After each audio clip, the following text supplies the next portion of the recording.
ज्ञानतिमिरान्धस्य ज्ञानाञ्जनशलाकया चक्षुरुन्मिलितं येन तस्मै श्रीगुरवे नमः। नमः ॐ विष्णुपादाय कृष्णपृष्ठाय भूतले श्रीमते भक्तिवेदान्त स्वामिने इति नामिने। नमस्ते सारस्वती देवे गौरवाणी प्रचारिणे निर्विशेष शून्यवादी पाश्चात्य देश तारिणे। जय श्री कृष्ण चैतन्य प्रभु नित्यानंद श्री अद्वैत गदाधर श्रीवास आदि गौर भक्तवृंद।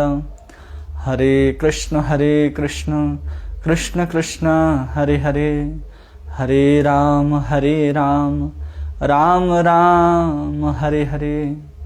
गुरुवे गौरचंद्राय राधिकाय तदालये कृष्णाय कृष्ण भक्ताय तद्भक्ताय नमो नमः। हरे कृष्णा। आप सभी का बहुत बहुत स्वागत है इस भगवत गीता कोर्स में, जिसमें हम लोग भगवान के द्वारा बताए गए चतुर्थ अध्याय के अंतर्गत हम लोग कर्म, ज्ञान और संन्यास के बारे में समझ रहे हैं कि ज्ञान, कर्म, संन्यास योग क्या है। इसको भगवान बताते हुए सबसे पहले भगवान ने अपने बारे में पूरा का पूरा संपूर्ण ज्ञान दिया, जिसमें भगवान बताते हैं कि मैंने यह ज्ञान सबसे पहले सूर्य को दिया था, और उसके बाद में यह ज्ञान सूर्य के बाद मनु, और मनु के बाद ये ज्ञान इक्ष्वाकु को मिलते हुए आया। और भगवान अपने इस अवतार लेने का कारण बताते हैं कि मैं इस धरती पर बार बार क्यों अवतार लेता हूँ। आगे भगवान 11 से 15 तक बताते हैं कि जो जिस भाव से मेरी ओर आता है मैं उसको उसी के अनुसार उसका फल प्रदान करता हूं। फिर भगवान कहते हैं 16 से 23 में कर्म क्या है, अकर्म क्या है, विकर्म क्या है। जब भगवान कहते हैं कि कर्म में अकर्म देखो और अकर्म में कर्म देखो, इसका मतलब होता है जो निष्काम कर्मी हैं वो कर्म करते हुए भी अकर्म करते हैं और अकर्म करते हुए भी कर्म करते हैं। और विकर्म का सवाल ही नहीं उठता, क्योंकि वे विकर्म नहीं करते। मतलब शास्त्र से निषिद्ध काम जो है, पाप आचरण शुद्ध पुरुष नहीं करते। जो सिद्ध हैं, शुद्ध हैं, वो पाप आचरण को नहीं करते। उसी को भगवान अकर्म और कर्म के रूप में समझाते हैं, जिसको कर्म योग के रूप में समझते हैं, या फिर इसको कर्म संन्यास भी कहते हैं। फिर भगवान बताते हैं यज्ञ से ज्ञान तक कैसे पहुंचा जा सकता है। तो आज हम लोग देखेंगे कि कितने प्रकार के यज्ञ भगवान ने बताए हैं, और इन सब प्रकार के यज्ञों से हम कैसे ज्ञान तक पहुंचते हैं। क्योंकि भगवान अभी तक बता रहे थे कि निष्काम कर्म के द्वारा चित्त शुद्धि होती है। क्या शुद्धि होती है? चित्त शुद्धि होती है। और चित्त शुद्धि के बाद ज्ञान का जन्म होता है, ज्ञान का उदय। अब भगवान निष्काम कर्म से हमको यहां तक लेके गए, और भगवान बता रहे थे कि यज्ञ से, कर्म से यज्ञ का जन्म होता है, यज्ञ से फिर वर्षा, वर्षा के बाद फिर अन्न। तो अब भगवान इस कर्म से हमको यज्ञ समझाएंगे कि यज्ञ से कर्म कैसे होता है, कर्म से यज्ञ कैसे होता है, और यज्ञ से फिर ज्ञान कैसे होता है। और फिर भगवान 34 से 42 में भगवान ज्ञान की महिमा को बताएंगे कि ज्ञान कितना श्रेष्ठ है। तो इसको आज हम लोग देखने का प्रयास करेंगे कि भगवान जिस बात को बता रहे थे दूसरे अध्याय में, उसी को भगवान अब बताएंगे कि निष्काम कर्म से चित्त शुद्धि हो रही थी और फिर ज्ञान का उदय। अब भगवान बताएंगे कि निष्काम कर्म से यज्ञ कैसे होता है, और यज्ञ कितने प्रकार के होते हैं। ऐसे अलग अलग प्रकार के यज्ञ को भगवान बताने वाले हैं। उससे पहले यज्ञ को बताएंगे भगवान कि यज्ञ कहते किसको हैं, यज्ञ होता क्या है। जिसको हम लोग आजकल यज्ञ कहते हैं, जिसमें हम लोग आहुतियां डालते हैं, उसको यज्ञ कहा जाता है, या हवन कहा जाता है, या ऐसे ही कुछ पूजा पाठ है। इसको भगवान यहाँ पर समझाते हैं। और कितने प्रकार के यज्ञ होते हैं।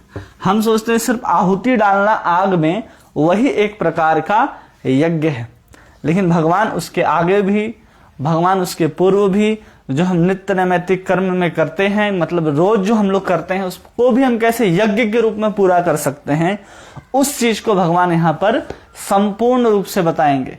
क्योंकि भगवान तीसरे अध्याय में भगवान ने क्या बताया कर्म योग में, यज्ञार्थ कर्मणो अन्यत्र लोको अयम कर्म बंधना। अगर यज्ञ करते हैं, यज्ञ पुरुष विष्णु के लिए अगर हम कोई कर्म करते हैं तो हमारे लिए बंधन का कारण नहीं होगा। मुक्त संग समाचर, उसको मुक्त कहा जाएगा। अब भगवान उसी कर्म को विष्णु के लिए कैसे करना है, या फिर उस कर्म को यज्ञ कैसे कह सकते हैं, उसको भगवान समझाने का प्रयास कर रहे हैं अर्जुन को, जिसके माध्यम से अर्जुन युद्ध के लिए खड़ा हो जाए। अब हम लोग देखते हैं 24वां श्लोक। 23 तक हम लोगों ने कल देखा, आज हम लोग देखेंगे 24वां श्लोक, जिसमें भगवान कहते हैं कि ब्रह्मार्पणम ब्रह्मा हवि ब्रह्माग्नो ब्रह्माण हुतम ब्रह्मैव तेन गंतव्यम ब्रह्म कर्म समाधिना। जो व्यक्ति कृष्ण भावनामृत में पूर्णतया लीन रहता है, उसे अपने आध्यात्मिक कर्मों के योगदान के कारण अवश्य ही भगवत धाम की प्राप्ति होती है, क्योंकि उसमें हवन आध्यात्मिक होता है और हवि भी आध्यात्मिक होता है। भगवान कह रहे हैं कि जो कृष्ण भावना भावित में पूर्णता लीन होता है, उसके जो कर्म होते हैं वो क्या होते हैं, आध्यात्मिक होते हैं, जिससे वो आध्यात्मिक होने के कारण भगवत धाम की प्राप्ति कर लेता है। क्यों? क्योंकि हवन भी आध्यात्मिक होता है और हवि भी आध्यात्मिक होता है। तो इसको हम लोग भगवान जैसे कह रहे हैं, उसको थोड़ा सा सिंप्लीफाई करके समझने का प्रयास करते हैं और थोड़ा विस्तार से समझने का प्रयास करते हैं कि भगवान कहे क्या रहे हैं। भगवान तो सबसे पहले हम बताते हैं कि बताने क्या वाले हैं, तो भगवान यही बता रहे हैं कि यज्ञ से क्या उत्पन्न होगा, ज्ञान। इसको ध्यान रखिए, लक्ष्य कहां हमको पहुंचना है हमको पता होना चाहिए। जब हम किसी मार्ग पर चलते हैं तो हमें यह ज्ञात होता है कि हमको इस स्थान पर पहुंचना है। जब हम यज्ञ की बात करते हैं तो हमको यज्ञ का लक्ष्य पता होना चाहिए कि यज्ञ का करने का अर्थ है कि हमारे अंदर ज्ञान की जागृति होनी चाहिए। और जो भी यज्ञ किए जाते हैं वो भगवान विष्णु की प्रसन्नता के लिए किए जाते हैं। इसको भी हमको याद रखना है। यज्ञ किसके लिए संपन्न किए जाते हैं, विष्णु की, और उसका उद्देश्य क्या होता है, ज्ञान की जागृति करना। और यज्ञ का मूल तत्व कौन है, हमको पता है कि यज्ञ के मूल तत्व हमारे भगवान विष्णु है। अब देखिए,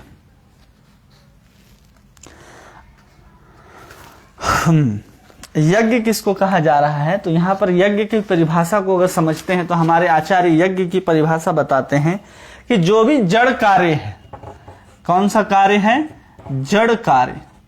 जड़ कार्य करने में हमारी जो मानसिकता है, जो हमारी चित्त है, वो जितने परिमाण में लगा हुआ रहता है। जैसे हम जड़ हैं तो हमारा जड़त्व होने के कारण, हमारा शरीर जड़ होने के कारण, हम जो भी पदार्थ हैं, नास्तिक भौतिक पदार्थ हैं, उनमें हमारा जो चित्त का अभिनिवेश है, हम उसमें कितना तन्मय होकर के कार्य करते हैं, उस चीज को भली भांति से अलग करना। मतलब जड़ वस्तु क्या कर रहा है, जड़ कार्य कर रहा है। जड़ वस्तु जो है वो क्या कर रहा है, जड़ कार्य कर रहा है। मतलब जड़ कार्य किसके द्वारा संपन्न किया जा रहा है, जड़ वस्तु के द्वारा। और जड़ कार्य किससे होता है, जड़ कार्य कौन करता है, जड़ वस्तु। अब इस दोनों को समझना है कि दोनों जड़ हैं। कैसे जड़ हैं, हम जब शरीर को धारण करके आते हैं तो हम जितना भी भौतिक पदार्थ इस संसार में, इस जगत में देखते हैं, वो सब हमको जड़ दिखाई देता है। हम उसमें चेतनता किसी को नहीं देखते। तो हमारा जो चित्त है इस कार्य को करने में, या किसी वस्तु को देखने में, या उसको ग्रहण करने में, हम कार्य भी करते हैं तो जड़ होता है, वस्तु भी इकट्ठा करते हैं तो हम उसको जड़ समझते हैं। और हमारी चित्त भी उसको उस तरह से स्वीकार करती है कि ये दोनों क्या है, जड़ है। जब हम इस जड़ कार्य को जड़ ना समझते हुए हम इसको क्या समझने लगेंगे, ब्रह्म समझने लगेंगे। और इस जड़ वस्तु को भी हम जड़ न समझते हुए ब्रह्म समझने लगेंगे। अब जब हम दोनों को ब्रह्म समझने लगते हैं और भली भांति अपने चित्त को अभिनिवेश करने लगते हैं। किसमें? अपने चित्त को समझाते हैं, मन को समझाते हैं कि जो हम कार्य कर रहे हैं वो जड़ नहीं है, जो वस्तु हम इकट्ठा कर रहे हैं वो जड़ नहीं है, तो उसको हम कहते हैं ब्रह्म। और जब इस तरह से करने का प्रयास करते हैं कि हम जिस वस्तु को इकट्ठा कर रहे हैं वो ब्रह्म है, और जो कार्य हम करने जा रहे हैं वो भी ब्रह्म है, ऐसा जब हम अपने चित्त को एहसास अपने चित्त में बार बार ये डालने लग जाते हैं, तो उसी बार बार डालने को यज्ञ कहा जाता है। क्या कहा जाता है? यज्ञ। क्योंकि यजन कर रहे हैं। य से क्या हो रहा है? यजन। और ग से क्या हो रहा है? ज्ञान। जब यजन पूर्वक प्रयास करेंगे हर जड़ वस्तु को ब्रह्म में देखने का, तो समझना चाहिए कि उसी का नाम यज्ञ है। अब क्यों हम हर वस्तु को जड़ में देखेंगे? तो इसको समझते हैं कि जो भी संसार में जड़ वस्तु दिखाई देता है, ठीक है, जो भी संसार में हमें जड़ वस्तु दिखाई देता है, क्या वास्तविक में वो जड़ है? नहीं। जो भी आया है इस संसार में वो कहां से आया है? ब्रह्म से आया है। जब वो ब्रह्म से आया है तो हमारी जो मानसिकता होती है उस ब्रह्म वस्तु में जब अपने स्वार्थ को लगा करके भोग वस्तु से उस चीज को देखने लग जाते हैं, मतलब वही ब्रह्म वस्तु जो हमको चिन्मय है, जो सच्चिदानंद तत्व है, उसी वस्तु को हम लोग कैसे देखने लग जाते हैं? पदार्थ के रूप में। इसी ब्रह्म वस्तु को कैसे देखते हैं हम? पदार्थ के रूप में। कब देखते हैं? जब हम स्वयं जो हैं वो माया से आच्छादित हो जाते हैं। माया ने हमको घेर रखा तो हम इसी ब्रह्म वस्तु को कैसे देखने लग जाते हैं? पदार्थ के रूप में देखने लग जाते हैं। है सब कुछ ब्रह्म, एक एक कण में ब्रह्म का निवास है। हर क्षण हम लोग ब्रह्म का अनुभव करते हैं। जो भी चीज आपको चराचर में दिख रहा है वो चलता है अथवा नहीं चलता है, वो चेतन है अथवा अचेतन है, वो सब क्या है? ब्रह्म कहलाता है। क्योंकि कण कण में भगवान जब बोलते हैं कि हम सब जगह व्याप्त हैं अर्जुन, तो समझना चाहिए कि एक छोटे से जो परमाणु होता है, अणु होता है, उसके अंदर भी भगवान विराजमान होते हैं। जब उसी वस्तु को हमें जब माया आच्छादित कर लेती है कि हम इसको क्या करने वाले हैं? भोगने वाले हैं, तो ये पदार्थ जो है, वही ब्रह्म जो है, हम पदार्थ के रूप में देखना शुरू कर देते हैं। इसको समझिए कि ब्रह्म को हम पदार्थ कब समझते हैं? जब हम अपने आप को माया से आच्छादित कर लेते हैं, मतलब माया द्वारा ढक देते हैं। मतलब भगवान की जो प्रकृति शक्ति है, जो भगवान की बहिरंगा शक्ति है, उसके द्वारा हम आच्छादित होते हैं, ब्रह्म नहीं। क्योंकि वो भगवान की सत्ता है। ब्रह्म की सत्ता कभी भी कोई भी किसी भी चीज से आवृत नहीं हो सकती, ढकी नहीं जा सकती। अगर हम ब्रह्म को ढकने का बात करते हैं तो ये गलत है। ब्रह्म नहीं ढका, यहां हम कौन ढका? हम ढकते हैं, स्वयं ढकते हैं हम माया से अपने आप को। किसके द्वारा? भगवान की माया शक्ति, बहिरंगा शक्ति के द्वारा हम स्वयं को आच्छादित कर लेते हैं। इसलिए वो ब्रह्म वस्तु भी हमको पदार्थ के रूप में दृष्टि गोचर होती है, वही हमको दिखाई देती है। और यही अगर परम सत्य के, यही वस्तु पदार्थ जो है वो तो है ब्रह्म। अब उसको वापस हम ब्रह्म के रूप में समझने लगेंगे और उसी पदार्थ को हम परम सत्य के प्रति लगा देंगे, प्रयुक्त कर देंगे, तो ये वापस क्या हो जाएगा? अपने वास्तविक गुण में आ जाएगा। अपने वास्तविक गुण में आ जाएगा। कौन आ जाएगा?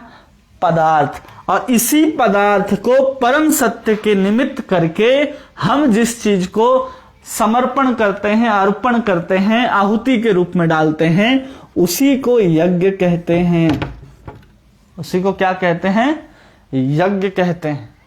क्यों? क्योंकि यज्ञ में क्या क्या लगता है? अब इसको समझिए। यज्ञ में क्या क्या लगता है बताइए। जब भी हम यज्ञ करते हैं तो 5 चीजों का उसमें लगता है। कौन कौन लगता है? सबसे पहली वस्तु होती है उसमें अर्पण। यज्ञ जब संपन्न करते हैं तो सबसे पहले क्या करेंगे? उसमें हम अर्पण करेंगे कुछ। फिर उसमें क्या होगा? हवि, क्या चीज हमको उसमें डालनी है। जैसे घी आदि हम डालते हैं ना, उसको हवी कहते हैं। या श्रुआ, जिस चम्मच से हम अर्पण करते हैं, वो लकड़ी का एक चम्मच देखें, लकड़ी का सुंदर सा अलग सा चम्मच होता है हवन करने में, उसको हवी कहते हैं। और फिर अग्नि, अब अर्पण करेंगे तो यज्ञ कुंड में क्या जलनी चाहिए? अग्नि। एक होता है होता, क्या है? होता। और फिर है फल। ये 5 चीज होते हैं जो यज्ञ के अधिष्ठान होते हैं। ये क्या होते हैं? यज्ञ के अधिष्ठान, यज्ञ के अधिष्ठान कहे जाते हैं। जब ये सब कुछ होते हैं उस कार्य में, तो समझना चाहिए कि वो क्या है? यज्ञ है। एक यज्ञ तो समझ गए कि एक कोई भी पदार्थ को हम परम सत्य के निमित्त इस्तेमाल करते हैं। मतलब ये जो मार्कर है, ये मार्कर क्या है? जड़ है, ये तो चेतन तो हमको दिख नहीं रहा। इस चीज को उठा करके जब हम भगवत गीता के इन वाक्यों को जब यहां लिख रहे हैं, तो इसका इस्तेमाल हम किसके निमित्त कर रहे हैं? इसकी प्रयुक्ति हो रही है परम सत्य के प्रति। तो ये परम सत्य के प्रति इसकी प्रयुक्ति हो रही है, मतलब ये जड़ नहीं रहा, ये वस्तु को अपने वास्तविक गुण में आकर के ये भी ब्रह्म हो गया। और जो लिखना है वो लिखना भी मेरा क्या कहलाएगा? यज्ञ कहलाएगा। मतलब ये साधारण यज्ञ में क्या होता है, जो हम लोग यज्ञ करते हैं, अर्पण होता है, हवि होता है, अग्नि है। होता मतलब यज्ञ करने वाला को होता बोलते हैं, और बाकी फल होता है कि किस उद्देश्य से हमको क्या प्राप्त होना है। सकाम कर्मी को जो फल चाहिए सब चीज प्राप्त होता है, फल हो गया। होता अग्नि, जिसके माध्यम से अर्पण किया जाता है और क्या अर्पण करना है, ये सब कुछ मिला करके हम लोग यज्ञ करते हैं। ये समझ में आ गया? अब समझ आइए कि जड़ वस्तु में हम चित्त भाव का अगर अनुभव कर लिए, जैसे हमने उदाहरण दिया मार्कर का, इसको भी हम जड़ समझते हैं, लेकिन इसको भी हम चित्त भाव ब्रह्म स्वरूप समझ करके इसको परम सत्य की सेवा में लगाते हैं, तो ये भी हमारा यज्ञ कहलाता है। तो वही भगवान कह रहे हैं ब्रह्मार्पणम ब्रह्म हवि। सब कुछ को भगवान यहाँ क्या बता रहे हैं? ब्रह्म। क्यों बता रहे हैं भगवान? वो आगे जब श्लोक शुरू करेंगे भगवान, तो पता चलेगा कि भगवान सब चीज को ब्रह्म क्यों कर रहे हैं।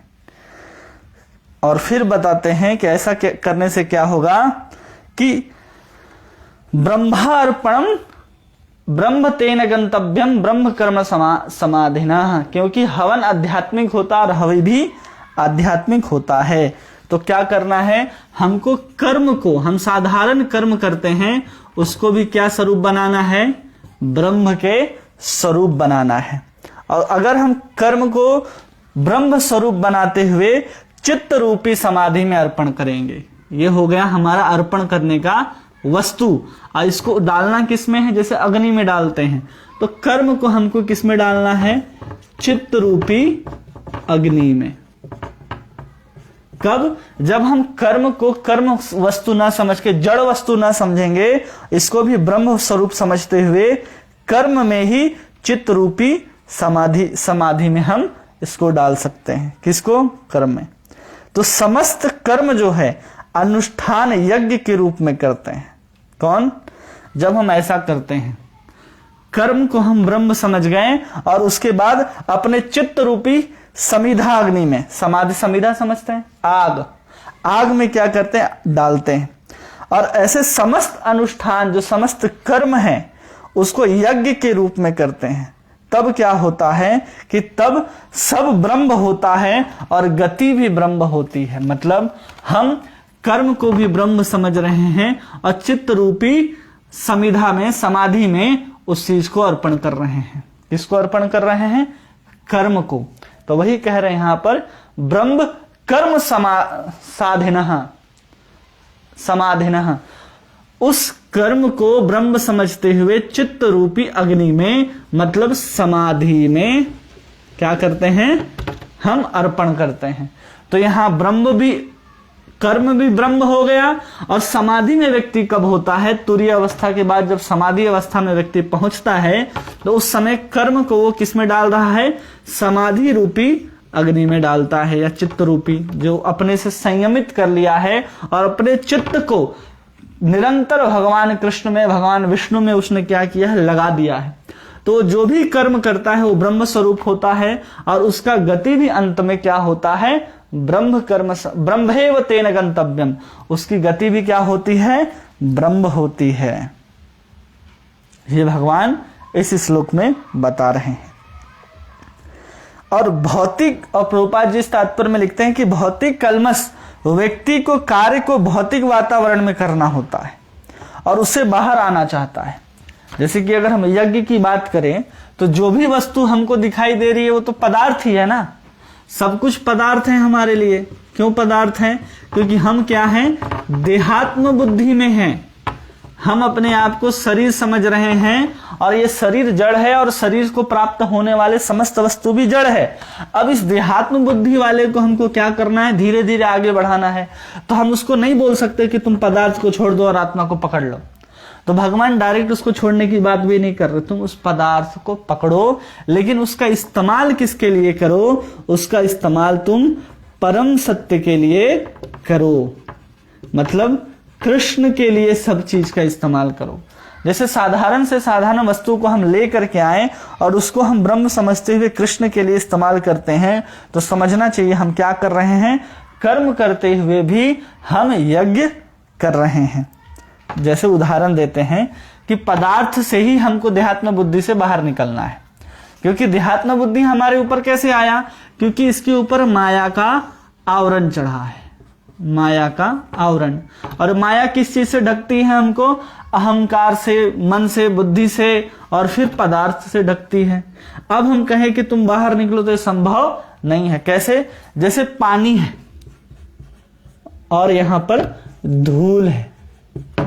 अब थोड़ा सा पानी मिलाएंगे धूल में तो क्या हो जाएगा? कीचड़ हो जाएगा। अब उसी कीचड़ को हमें साफ करना है तो क्या लगेगा? पानी ही लगेगा। उसका उदाहरण प्रभुपाद जी देते हैं कि किसी को बहुत ज्यादा अगर दूध पी करके पेट खराब हुआ हो तो वो व्यक्ति को अगर पेट वापस ठीक करना है तो दूध से बनी ही वस्तु है क्या? दही, जिसको खा करके वो पुनः स्वस्थ हो सकता है। उसी तरह हम जब देहात्म बुद्धि में रहते हैं तो हमें जब इस माया से बाहर निकलना है, अपने कर्म के बंधन से बाहर निकलना है, ज्ञान के स्तर तक पहुंचना है, तो हमें पदार्थ से ही काम चलाना है। इसलिए भगवान बताते हैं कि जो हम लोग यज्ञ में अर्पण करते हैं वो सब भौतिक होता। घी भी हम डालते हैं तो भौतिक होता है, उसमें चावल, तिल, सब कुछ भौतिक होता है। लेकिन उसको हम भौतिक समझ करके ही डालते रह जाएंगे तो यज्ञ का परिणाम, फल जो है आने वाला नहीं है, आपका यज्ञ असफल है। जो कुछ आप अर्पण कर रहे हैं उसको भी आपको चिद अभिनिवेश लगाना है कि ये भी क्या है? उस ब्रह्म का ही स्वरूप है, बस इस रूप में दिखाई दे रहा है और उसे पुनः हम अग्नि के माध्यम से उसी यज्ञ पुरुष विष्णु को समर्पित कर रहे हैं। हम ऐसा जब देहात्म बुद्धि के कारण उसी पदार्थ को परम सत्य के प्रति समर्पण करते हैं तो समझना चाहिए कि हमारा कर्म भी है वो ब्रह्म में जा रहा है, और ब्रह्म में जा रहा है। और यज्ञ भी क्या है? ब्रह्म का स्वरूप है। भगवान विष्णु का जो, भगवान कृष्ण का जो चिद, भगवान का जो ये है दैहिक प्रकाश जो है, शरीर से जो आभा निकलती है, उसी आभा को ब्रह्म के नाम से जानते हैं। और उसी को जब हम उसी के रूप में समर्पण कर देंगे तो हमारा गति भी क्या होगा? ब्रह्म होगा। इसी बात को यहां पर समझाया जाता है। और आखिरी में प्रभुपाद जी लिखते हैं कि मन जो है वो किसी का निरंतर कृष्ण में लगा हो। किस में लगा हो? कृष्ण में। तो हमेशा कहां रहता है वो? समाधि में रहता है। और वैसा व्यक्ति जिसका मन निरंतर कृष्ण में लगा है, वो व्यक्ति जो भी कुछ करता है वो क्या कर रहा है? यज्ञ ही कर रहा है। जिसका गति क्या होगा? ब्रह्म ही होगा, मतलब कृष्ण ही होगा। और उसका कर्म का जो फल का परिणाम है वो भी कृष्ण होंगे, क्योंकि सब कुछ उसका किस में लगा हुआ है? कृष्ण में लगा हुआ है। उसी को भगवान यहां पर बताते हैं कि ब्रह्मार्पणम ब्रह्मा हवि ब्रह्मागणो ब्रह्मणा हुतम ब्रह्मैव तेन गंतव्यम ब्रह्म कर्म समाधिना। तो इस यज्ञ के स्वरूप को पहले भगवान बताते हैं कि यज्ञ का स्वरूप क्या होता है, और फिर भगवान अलग अलग यज्ञों की बात करना शुरू करेंगे भगवान कि हमें यज्ञ कैसे कैसे करने चाहिए। तो हम लोग 25वां श्लोक देखते हैं। 25वें श्लोक में भगवान कह रहे हैं कि देव में वापरे यज्ञम योगिनः पर्युपासते ब्रह्म अग्नेव परे यज्ञम यज्ञेवोपजुह्यति। कुछ योगी विभिन्न प्रकार के यज्ञों द्वारा देवताओं की भली भांति पूजा करते हैं और कुछ पर ब्रह्म रूपी अग्नि में आहुति डालते हैं। तो क्या कह रहे हैं, कुछ योगी जो होते हैं वो यज्ञ के द्वारा देवताओं की उपासना करते हैं। देव मेवापो यज्ञम। तो पहले ये समझिए, यज्ञ दो प्रकार के हो गए। यज्ञ दो प्रकार के, एक होते हैं द्रव्य यज्ञ, एक होता है ज्ञान यज्ञ। एक होता है द्रव्य यज्ञ और दूसरा होता है ज्ञान यज्ञ। द्रव्य यज्ञ उसको कहते हैं जो व्यक्ति क्या करता है, भौतिक सुख की आकांक्षा करता है कि हमको क्या चाहिए, भौतिक सुख चाहिए। जब व्यक्ति भौतिक सुख की आकांक्षा करता है तो यज्ञ में आहुति किस चीज का डालता है, तो भौतिक संपदा का ही आहुति डालता है। आहुति किसका डालेगा, वो भौतिक संपदा का आहुति। आहुति समझते हैं ना, जो कुछ अर्पण करेंगे, जो कुछ हम यज्ञ में स्वाहा के रूप में डालते हैं, तो क्या डालेगा व्यक्ति, जब हम द्रव्य यज्ञ करते हैं मतलब भौतिक सुख की कामना के साथ जो भी यज्ञ किया जाता है, हमको क्या चाहिए, संसार का भोग वस्तु पदार्थ चाहिए, मतलब जो जड़ है, हमको भौतिक सुख की कामना है, मतलब हम सकाम कर्म कर रहे हैं और यज्ञ के माध्यम से पूजा कर रहे हैं। तो यज्ञ में हम क्या समर्पण करने वाले हैं, जो भी हमको भौतिक संपदा प्राप्त है वही हम समर्पण करने वाले हैं। और एक होता है, दूसरा होता है ज्ञान यज्ञ, जिसमें व्यक्ति क्या करता है, इसी भौतिक सुख को नहीं चाहता, वो ज्ञान चाहता है। तो भौतिक संपदा को भौतिक देखता ही नहीं, उसको वो ब्रह्म के रूप में देख करके आहुति डालता है। और एक जो हम यहाँ पर भगवान जो यज्ञ की बात कहते हैं कि देव, जो देवों के लिए यज्ञ करते हैं, जो किसी देव को अपना इष्ट मान करके जब आहुति देते हैं, यज्ञ समर्पण करते हैं, तो एक प्रकार का यज्ञ हो गया। और दूसरा कहते हैं कि कुछ योगी क्या करते हैं, परब्रह्म रूपी अग्नि में, ये तो यज्ञ समझ में आ गया, ये देव यज्ञ मतलब द्रव्य यज्ञ हो गया। और कह रहे हैं कि कुछ योगी जो होते हैं उनके लिए अग्नि क्या है, तो परब्रह्म ही अग्नि है। परब्रह्म को अग्नि के रूप में देखते हैं और उसमें किस चीज का आहुति डालते हैं, तो अपने ही स्वरूप का आहुति डालते हैं। इसको अग्नि समझ लीजिए। और इसमें वो क्या करते हैं, अपना स्वरूप का आहुति डालते हैं। अपना स्वरूप का मतलब हम ब्रह्म हैं, ये परब्रह्म है। जब हम ब्रह्म हैं और वो परब्रह्म है, तो हम क्या करते हैं, ऐसे लोग जो योगी होते हैं अपना आहुति किसमें डाल देते हैं, परब्रह्म में डाल देते हैं। तो एक तरह का यज्ञ हो गया जिसमें भगवान बोल रहे हैं कि देवताओं की उपासना होती है, और दूसरा उपासना किसके लिए हो रही है, निराकार में विलीन होने के लिए। और जो ब्रह्म में जाते हैं वो किसकी आहुति डालते हैं, अपने ही स्वरूप का, मतलब अपने ही आत्मा को परमात्मा में विलीन करने के लिए उसी को क्या करते हैं, उसके अंदर डाल देते हैं। तो यहां जो कहा जाए ना, यज्ञेन यज्ञम, आखिरी में देखिए श्लोक में कहते हैं भगवान यज्ञम और यज्ञेन, नहीं समझ में आएगा इसे, यज्ञेन, यज्ञम और यज्ञेन। तो एक का मतलब होता है, यज्ञम का मतलब होता है जीव, क्या है, जीव। और यज्ञेन का मतलब होता है प्रणव।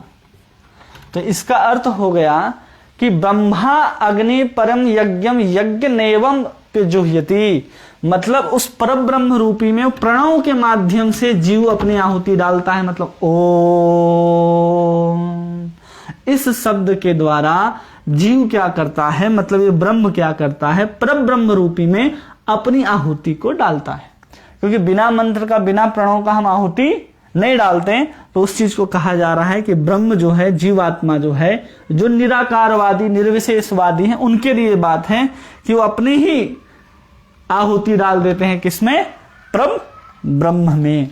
इस बात को यहां पर कह रहे हैं। और जो सकाम कर्मी होते हैं वो भौतिक सुख के लिए भौतिक संपदा की आहुति डालते हैं, और जो विलीन होना चाहते हैं, जो अपने कार्य से विरक्त होना चाहते हैं, इसे मायावादी या निर्विशेषवादी, वो ब्रह्म रूपी स्वरूप को ब्रह्म रूपी अग्नि के अंदर ही आहुति डालते हैं।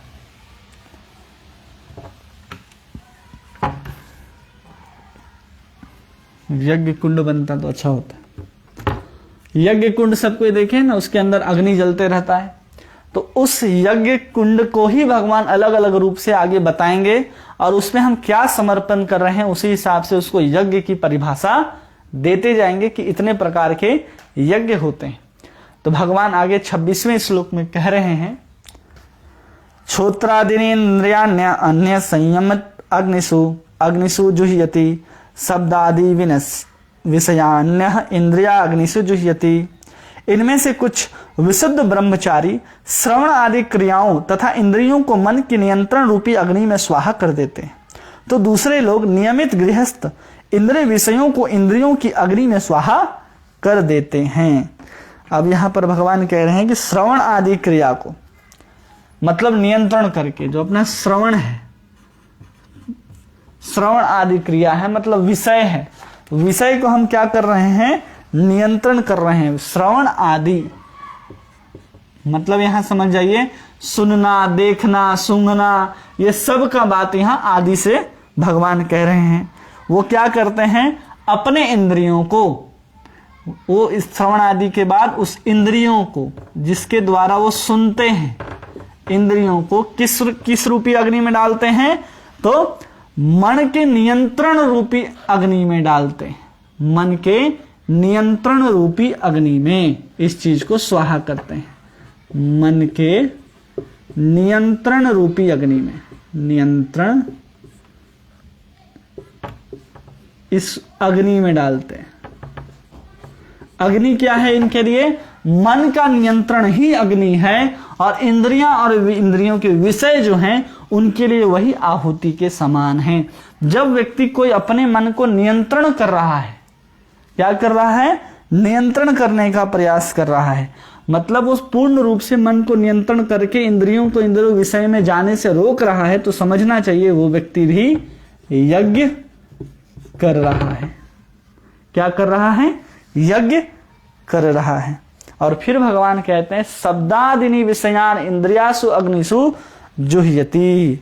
जैसे कोई गृहस्थ व्यक्ति होता है, गृहस्थ व्यक्ति क्या करता है, अपने इंद्रियों को, ठीक उल्टा कर दीजिए इसको, इसी श्लोक में भगवान एक बात कर रहे हैं कि इंद्रियों को संयम करने का दोनों बात है। एक में भगवान कह रहे हैं कि नियंत्रण है, जो मन का नियंत्रण है मतलब संयम, संयम में क्या करना है, आहुति डालना है, किसका, इंद्रियों का, इंद्रिय विषयों का आहुति डाल देना है। किसमें, इस अग्नि में, संयम रूपी अग्नि में। और फिर भगवान कह रहे हैं कि अपने इंद्रिय विषयों को, जो इंद्रियों के जो विषय होते हैं, उस विषय को किस में आहुति डालने के लिए कह रहे हैं, तो भगवान कह रहे हैं इंद्रियों में। किसमें, अरे यार, इंद्रियों में। वहां पर भगवान बात कर रहे हैं नियंत्रण का, यहां भी भगवान बात कर रहे हैं नियंत्रण का, लेकिन यहां जो इंद्रियों के विषय हैं उसको इंद्रियों के ऊपर आहुति डालना है। मतलब जो गृहस्थ व्यक्ति होते हैं, साधारण गृहस्थ, और ये किसके लिए है, जो ब्रह्मचारी हैं, उनको क्या करना है, संयम के द्वारा इंद्रिय विषय को स्वाहा कर देना है संयम रूपी अग्नि में। और यहां पर विषय को क्या करना है, इंद्रियों की अग्नि में, जो हाथ, पैर, नाक, कान आदि हैं, उसी को क्या समझना है, अग्नि समझना है। इधर इसके लिए अग्नि ये है और इसके लिए अग्नि ये है। मतलब हम जिसको देखना चाहते हैं उसको हमको देखना है। गृहस्थ मतलब आपको कुछ कार्य करने के लिए विशेष छूट दी जाती है, ऐसा नहीं कि आप वहां पर पूरे फ्री हैं। जब हम वहां पर जा करके कुछ ऐसे चीजों को भोगना शुरू करते हैं तो नियंत्रण के साथ भोगते हैं, लेकिन पूर्ण संयमित नहीं होते। तो उस विषय को जब इंद्रिय रूपी अग्नि में डालने का बात कर रहे हैं, मतलब विषय को इंद्रियों के अंदर स्वाहा करने का बात कर रहे हैं। इसका मतलब होता है कि व्यक्ति को गृहस्थ आश्रम में कुछ न कुछ छूट दी जाती है। उसी को प्रभुपाद जी समझाते हैं कि अनासक्त यौन जीवन एक प्रकार का यज्ञ है। अगर व्यक्ति गृहस्थ में है और अनासक्त होकर विषय को भोगता है, मतलब विषय रूपी जो आहुति है उसको अग्नि में डालता है, किसकी अग्नि में? इंद्रियों की अग्नि में, तो वो भी क्या है? यज्ञ है। मतलब अनासक्त यौन जीवन भी एक यज्ञ कहलाता है। एक हो गया गृहस्थ के लिए और एक हो गया ब्रह्मचारी के लिए। ब्रह्मचारी को संयम करना है और गृहस्थ को संयम नहीं, लेकिन उसको विषय को इंद्र रूपी अग्नि में स्वाहा करना है। तो ये दो प्रकार के यज्ञ यहाँ पर भगवान बता दिए फिर से। तो ऐसे देखते जाइए कि भगवान कितने प्रकार के यज्ञ को हमको बताते हैं। 27 श्लोक संख्या 27 भगवान कह रहे हैं इसमें, सर्व इंद्रियाणि कर्माणि प्राण कर्मणि चापरे आत्मसंयम योगाग्ने जुह्यति ज्ञान दीपिते। दूसरे जो मन तथा इंद्रियों को वश में करके आत्म साक्षात्कार करना चाहते हैं, संपूर्ण इंद्रियों तथा प्राण वायु के कार्यों को संयमित रूपी मन रूपी अग्नि में आहुति कर देते हैं। अभी भगवान वहां कह रहे थे सिर्फ और सिर्फ इंद्रियों को मन के रूपी नियंत्रण अग्नि में डालना है। अब भगवान कह रहे हैं कि जिसमें मन भी नियंत्रित है और इंद्रियां भी नियंत्रित हैं, अब उसको नियंत्रित क्या करना है? प्राण वायु को नियंत्रित करना है और उस प्राण वायु को नियंत्रित करके संयमित मन रूपी अग्नि में आहुति डालना है। मन को भी नियंत्रण करना है और आत्मा प्राण को भी नियंत्रण करना है। मतलब वहां सिर्फ इंद्रियों की आहुति चाहिए थी, अब यहाँ भगवान क्या कह रहे हैं? प्राण की आहुति। अब यहाँ प्राण मतलब आपका जान प्राण नहीं भगवान मांग रहे। अब इसको समझने के लिए आपको समझना होगा, तात्पर्य में प्रभुपाद जी बताते हैं कि दो तरह के आत्मा होते हैं। कितने प्रकार के आत्मा होते हैं? दो प्रकार के आत्मा होते हैं। फिर हम इस चीज को आसानी से समझ सकते हैं कि क्या भगवान कह रहे हैं। एक होता है प्रत्येक आत्मा, प्रत्येक आत्मा, और दूसरा होता है पराग आत्मा, पराग आत्मा। अब पराग आत्मा और प्रत्येक आत्मा किसको बोलते हैं? जो इंद्रिय भोग में आसक्त है, भोग में आसक्त व्यक्ति, इसको क्या बोलते हैं? पराग आत्मा। और जो इंद्रिय भोग से क्या है? विरक्त है। भोग से क्या है? ये विरक्त है। ये आसक्त है और ये विरक्त है। मतलब वो आत्माएं, वो व्यक्ति, वो शरीरधारी आत्मा जो भोगों में आसक्त है उसको पराग आत्मा कहते हैं। जो भोग से विरक्त हो गया है उसको प्रत्येक आत्मा कहते हैं। और योग की जो पद्धति है, जो भगवान अभी योग की बात कर रहे हैं, उस योग में आदमी को क्या करना है? पराग आत्मा से उठ करके प्रत्येक आत्मा तक जाना है। हमको भोग की आसक्ति को छोड़ करके, भोगों की आसक्ति से छोड़ करके भोग से क्या होना है? विरक्त होना है। तो योग का जो पद्धति है, उस योग के माध्यम से हमको क्या करना है? इंद्रियों पर नियंत्रण करके भोग से विरक्त होना है। क्या होना है? विरक्त होना है। ये प्रभुपाद जी उसमें बताते हैं। और जो भगवान अब कह रहे हैं उसको समझना है कि सर्व इंद्रियाणि कर्माणि प्राण कर्मणि चापरे। भगवान कह रहे सर्व इंद्रियां और कर्माणि मतलब हम जिससे कर्म करते हैं। प्राण कर्माणि मतलब प्राण वायु को, प्राण वायु के कर्मों को। प्राण कर्माणि मतलब प्राण वायु के कर्मों को। अब हमारे शरीर के अंदर कितने प्राण होते हैं? 10 प्रकार के हमारे अंदर प्राण होते हैं। तो पहले हम लोग देखेंगे, सबसे पहले जो 10 प्रकार के प्राण होते हैं उनका क्या काम है। तो पहले जो होते हैं उसका नाम ही है प्राण। दूसरा जो हमारे अंदर जो प्राण वायु चलती है उसका नाम है अपान। क्या है? अपान। तीसरी जो हमारे अंदर प्राण वायु चलती है उसको बोलते हैं समान। चौथी जो हमारे अंदर प्राण वायु चलती है जिसका नाम है उदान। पांचवी जो हमारे अंदर प्राण वायु रहती है जिसका नाम है व्यान। मुख्यतः यह 5 होते हैं, लेकिन इस 5 के अलावा और 5 कहे जाते हैं। छठा है नाग। ये प्राणवायु के नाम है। 7वां है कूर्म, 8वां है क्रिकर, फिर 9वां है देवदत्त, और 10वां प्राणवायु का नाम है धनंजय। क्या नाम है? धनंजय। जब यहां पर भगवान कह रहे प्राण कर्मणि चापरे आत्म संयम योगाग्नि, आत्म संयम रूपी योगाग्नि में क्या करना है? इस चीज को डालना है। मतलब आत्म मतलब यहां मतलब हो रहा है कि मन के संयमित रूपी अग्नि में डालना है। वहां तो हम इंद्रियों के संयम में इंद्रियों के विषय को डाल रहे थे, वहां इसके पहले श्लोक में हम क्या कर रहे थे? इंद्रियों के संयम को हम इंद्रियों के विषय को है इंद्रियों के संयम में डाल रहे थे।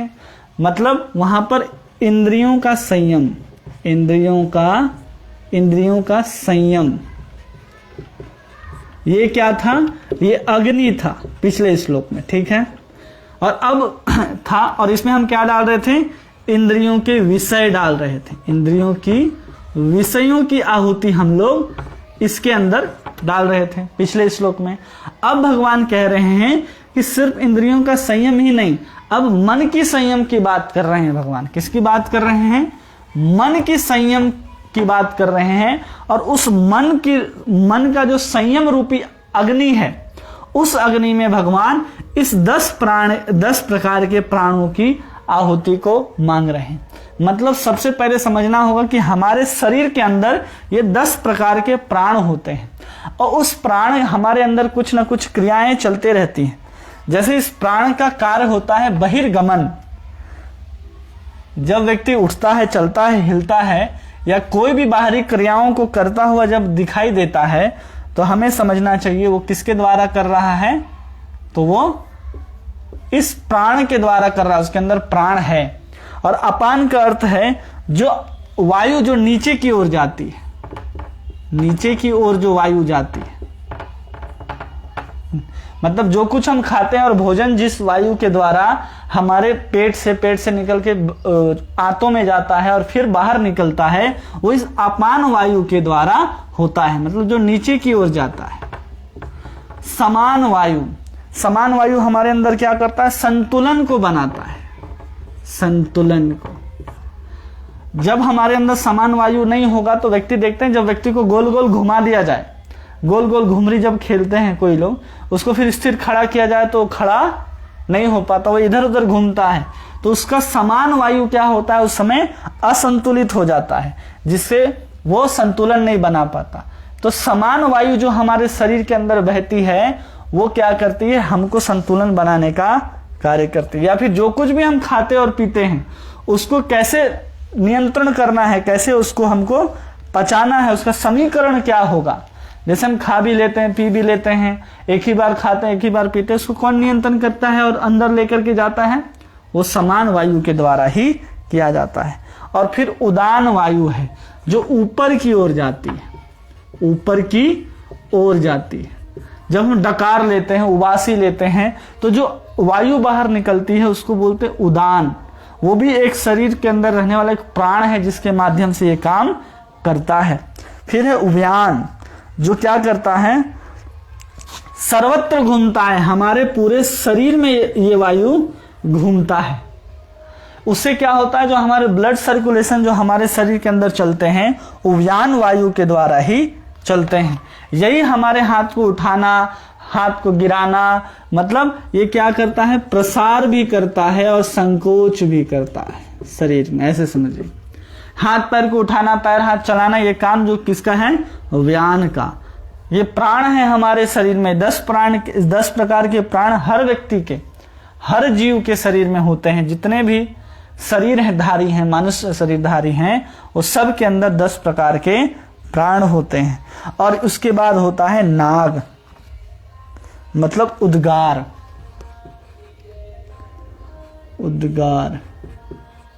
कभी कभी उद्गार डकास आता है। एक होता है ना कि डकार होना है, कैसे ही उबासी लेते हैं हम लोग, ऐसे उबासी लेते हैं, तो उसको कहते हैं उद्गार। वो नाग प्राण के द्वारा होता है। और कुर्म के द्वारा हमारी आंखें खुलती हैं और बंद होती हैं। आंखें खोलना और आंखें बंद होना, ये दोनों जिस प्राण के द्वारा होता है उसको कूर्म प्राण कहते हैं। और फिर कहते हैं श्वास। क्रिकर में होता है खांसना। व्यक्ति जब खांसता है तो उसके अंदर ये क्रिकर प्राण होते हैं जिसके माध्यम से व्यक्ति खांस सकता है। अगर व्यक्ति को खांसी आ रही है, वो खांस नहीं सकता, खांस जब नहीं सकता है तो उस समय क्या हालत होती है, ना हम सांस ले सकते हैं ना उस समय हम सांस छोड़ सकते हैं। उस समय खांसना बहुत जरूरी होता है। तो क्रिकर जो प्राण वायु है हमारे अंदर, उसके माध्यम से हम खांसते हैं। और देवदत्त के माध्यम से हम क्या करते हैं, जम्हाई लेते हैं, खुल करके जो जमाई लेते हैं।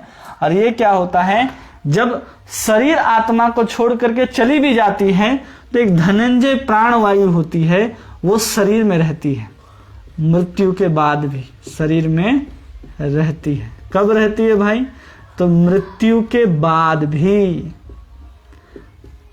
जैसे हमारा बाल बढ़ रहा है, नाखून बढ़ रहा है, तो मृत्यु के बाद भी देखेंगे कि लोगों का जो नाखून है और बाल जो है वो बढ़ता है। तो धनंजय प्राण होने के कारण उसके बाल और नाखून बढ़ते हैं। मृत्यु के बाद भी जब तक शरीर रहता है तब तक एक धनंजय नाम का प्राण हमारे अंदर रहता है। तो ये जो बहिर्गमन है या ऊपर नीचे जाने की बात है, संतुलन की बात है, प्रसार, उद्गार, संकोच, आंख खोलना, खांसना, ये सब की बात है। इसको भगवान कह रहे हैं कि मन के नियंत्रण रूपी अग्नि में, मन नियंत्रण रूपी अग्नि में क्या करना है, इसको स्वाहा करना है। मतलब अग्नि क्या है, मन का नियंत्रण रूपी अग्नि है। और ये 10 प्रकार के प्राण होते हैं जिसको मन के नियंत्रण रूपी अग्नि में स्वाहा करना है। तो योगी लोग ऐसा काम करते हैं, जो योगी लोग हैं वो ऐसा काम करते हैं। योगी के अलावा कोई ऐसा काम नहीं कर सकता, क्योंकि उसको प्राण ही समझ में नहीं आता कि हम जिसको अंदर लेते हैं, अपान वायु जिसको हम लेते हैं, मुंह नाक के द्वारा छोड़ते हैं, फिर ये वापस जब हम मुख के द्वारा बाहर निकलते हैं, तो इसको भी हम लोग नहीं समझ पाते, जिसको हम बोलते हैं इनहेल इन आउट, अपान और उदान वायु होता है। कभी कभी जब हम इधर उधर गिरने लगते हैं तो जोर से सांस लेकर के अपने आप को संतुलन बनाते हैं। तो ये सब क्या है, हमारे अंदर प्राण के रूप में काम करते हैं। वायु ही हमारे अंदर इस प्राण के रूप में काम करते हैं। इसलिए जब हम प्राण वायु को नियंत्रित करते हैं, प्राण वायु को, तो उसी को हम प्राणायाम के नाम से जानते हैं। और वही भगवान यहां बताएंगे आगे प्राणायाम क्या होता है। इसलिए वायु का सब खेल जो है प्राणायाम में, वो वायु का खेल है। हम जब वायु को नियंत्रण करेंगे तो हम अपने शरीर को नियंत्रण कर सकते हैं। और जब शरीर को नियंत्रण कर सकते हैं, मतलब हम किसी भी चीज को नियंत्रण कर सकते हैं अपने शरीर से संबंधित। भगवान 28वें श्लोक में कहते हैं, द्रव्य यज्ञास्ते तपो यज्ञ योगी यज्ञस्तथा परे स्वाध्याय यज्ञान ज्ञानश्च यतयः संसित व्रतः। तो भगवान कह रहे हैं इसमें, कठोर व्रत अंगीकार करके कुछ लोग अपनी संपत्ति का त्याग करके और कुछ कठिन तपस्या द्वारा, कुछ अष्टांग योग पद्धति के अभ्यास द्वारा तथा दिव्य ज्ञान की उन्नति के लिए वेदों के अध्ययन द्वारा प्रबुद्ध बनते हैं। अब भगवान यहां कितने तरह का यज्ञों का बात कर दिए। तप यज्ञ भी भगवान बता दिए और फिर यज्ञ भी बता दिए। तो सबसे पहले भगवान क्या कर रहे हैं, द्रव्य यज्ञ। किसके द्वारा, द्रव्य यज्ञ। एक यज्ञ की बात की भगवान, फिर दूसरा कहते तपस्या, तपस्या यज्ञ की बात की भगवान। फिर भगवान बात कर रहे हैं वेद अध्ययन, वेद अध्ययन मतलब ज्ञान यज्ञ, इसको इससे लगते हैं ज्ञान यज्ञ। और फिर भगवान बात करते हैं योग यज्ञ की बात करते हैं, योग यज्ञ। और फिर कठोर व्रत का नियम अंगीकार करते हैं, मतलब ये सबको करने के लिए वो क्या अंगीकार करते हैं, कठोर व्रत का नियम अंगीकार करते हैं। द्रव्य यज्ञ किसको कहा जाता है, द्रव्य यज्ञ इसको कहा जाता है जब हम दान करते हैं, अपने धन को जब हम दान करते हैं तो क्या कहलाता है, द्रव्य यज्ञ कहलाता है। और जब हम तपस्या करते हैं, किस प्रकार की तपस्या करते हैं हम, हम तपस्या करते हैं कि ठंडे में भी हम उठ करके मंगल आरती जा रहे हों, या फिर जो तपस्या करते हैं वो क्या करते हैं, पंचाग्निक तपते हैं, अपने चारों तरफ आग को लगा करके वो उसके ऊपर बैठ जाते हैं। या फिर बहुत ज्यादा ठंडी है उसमें भी वो क्या करते हैं, गंगोत्री यमुनोत्री में उस ठंडे जल के अंदर भी बैठ करके तपस्या करते रहते हैं। ज्ञान यज्ञ का मतलब वेद और शास्त्र का अध्ययन, वेद शास्त्र का अध्ययन। इसको भी क्या भगवान बता रहे हैं, ज्ञान यज्ञ बता रहे हैं। इसमें कठोर नियम बोलते हैं, इसमें कठोर नियम धारण करते हैं। जैसे कांटों का चप्पल पहनेंगे, या फिर कील लगा हुआ बेड पर सोएंगे, या कुछ लोग कमर में एक लकड़ी का लट्ठा बांध करके चलते हैं, तो सब उनका कठोर नियम है। उसको भी तपस्या का यज्ञ बता रहे भगवान। और फिर बता रहे वेद और शास्त्र का अध्ययन करना भी एक ज्ञान यज्ञ है। मतलब इतने दिन से जो हम लोग हर 1.5 घंटा जो सोमवार से शुक्रवार जो कार्य कर रहे हैं, वो हम लोग क्या कर रहे हैं, गीता का हम लोग अध्ययन कर रहे हैं। मतलब हम लोग सीधा भगवान की वाणी का अध्ययन कर रहे हैं। मतलब हम लोग ज्ञान यज्ञ को इतने दिन से संपन्न कर रहे हैं। और फिर योग यज्ञ होता है। इसमें हम लोग क्या करते हैं, तो इसमें 8 स्टेजेस होते हैं। 8 पहले होते हैं यम, फिर होते हैं नियम, आसन, प्राणायाम, यम नियम आसन प्राणायाम, धारणा, ध्यान, और अंत में समाधि। इसको बोलते हैं अष्टांग। तो जो भी इस नियम को अपनाता है, यम नियम आसन प्राणायाम ध्यान धारणा और समाधि, जब इस चीज को अपनाता है तो समझना चाहिए कि व्यक्ति क्या कर रहा है, यम नियम आसन प्राणायाम प्रत्याहार, एक यहां आता है प्रत्याहार। इस 8 प्रकार के नियमों को जो करके समाधि में पहुंचता है, उसको अष्टांग योग कहते हैं। क्या कहते हैं इसको, अष्टांग योग कहते हैं। ये कौन बताता है, ये पतंजलि ने बताया है। बाबा जो पतंजलि जो है, महर्षि पतंजलि ने इस अष्टांग योग को बताया और समझाया है। यम का अर्थ होता है अपने मन को नियंत्रित करना, नियम का अर्थ होता है अपने इंद्रियों को नियंत्रित करना। आसन, आप एक आसन में कितना देर बैठ सकते हैं, वो कौन सा आसन होगा जिसमें आप ज्यादा देर तक बैठ सकते हैं। फिर होता है प्राणायाम होता है, और फिर प्राणायाम समझते हैं ना, अपने सांस को नियंत्रण करना, अनुलोम विलोम रेचक पूरक कुंभक, उसको प्राणायाम कहते हैं। फिर प्रत्याहार, मतलब इस संसार के विषयों से अपने इंद्रियों और मन को खींच लेना। और फिर धारणा बिठाना कि हम भगवान विष्णु के सुंदर चतुर्भुज स्वरूप हैं, उसमें शंख चक्र गदा पद्म है, सुंदर सा भगवान का चरण कमल है जिसमें नुपुर झलमला रहे हैं, पीतांबर पहने हैं। ऐसे प्रत्याहार उसको अपने अंदर धारण करना, और उसके ऊपर मन को क्या करना है, ध्यान केंद्रित करना। और जब लगातार मन उससे विचलित हुए बिना, किसी दिन रात की चिंता किए बिना, चींटी काट रहा है, सांप काट रहा है कि शेर आ रहा है, उस सब से विचलित हुए बिना व्यक्ति जब घंटों नहीं, महीनों नहीं, सालों उस ध्यान की अवस्था में रहता है, तो उसको समाधि कहते हैं। तो यही है यम नियम प्राणायाम प्रत्याहार ध्यान धारणा और समाधि। यही इसको अष्टांग योग कहते हैं। जब व्यक्ति इस चीज को करता है तो उसको भी यज्ञ कहते हैं। जो अपने धन का दान करता है वो भी एक क्या है, यज्ञ है। तपस्या, अपनी इंद्रियों को कठोर नियम में रखता है तो वो भी क्या है, तपस्या यज्ञ है। वेद शास्त्रों का अध्ययन वो भी क्या है, ज्ञान यज्ञ है। और अष्टांग योग भी क्या है, योग यज्ञ है।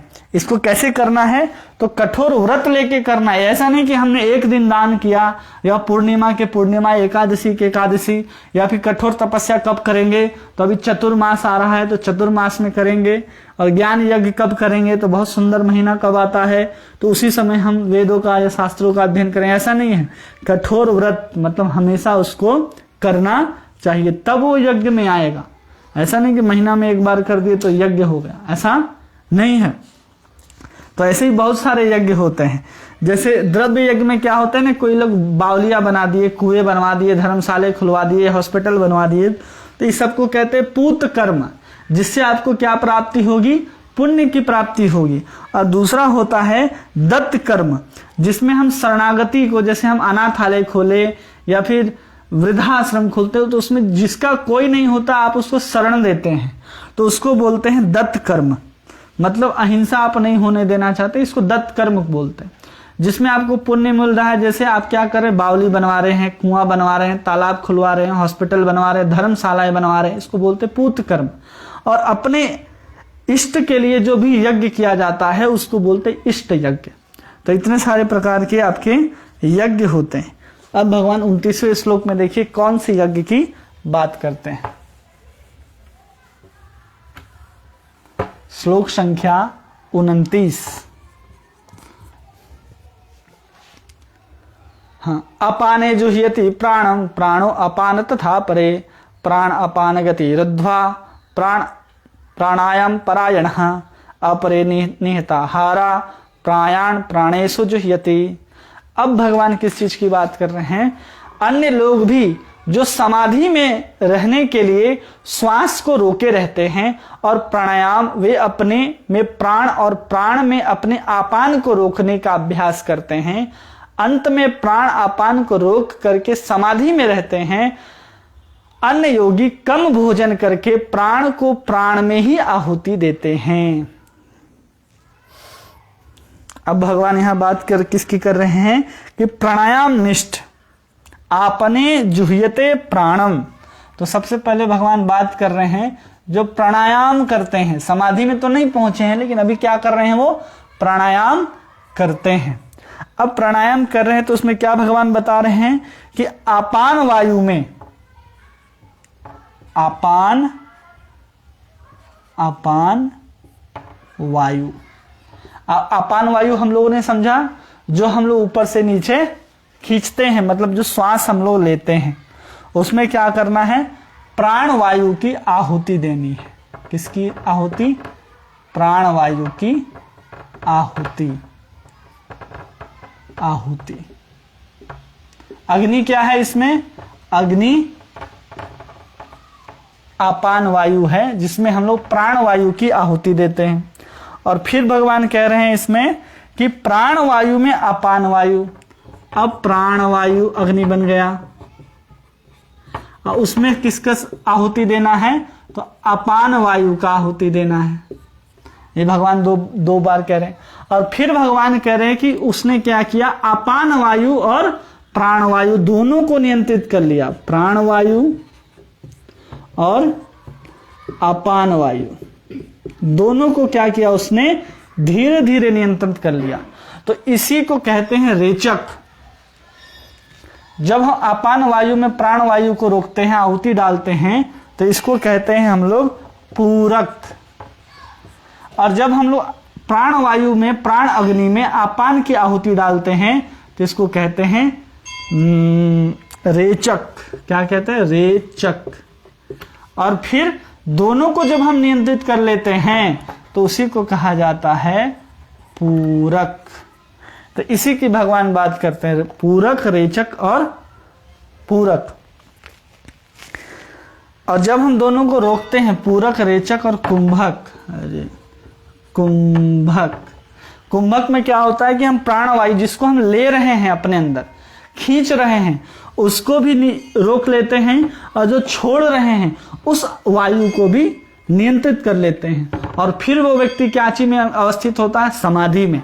और यहां पर जिस वायु को हम क्या कर रहे हैं, छोड़ रहे हैं, उसमें वापस जब हम सांस लेते हैं तो प्राण वायु की आहुति उसमें देते हैं।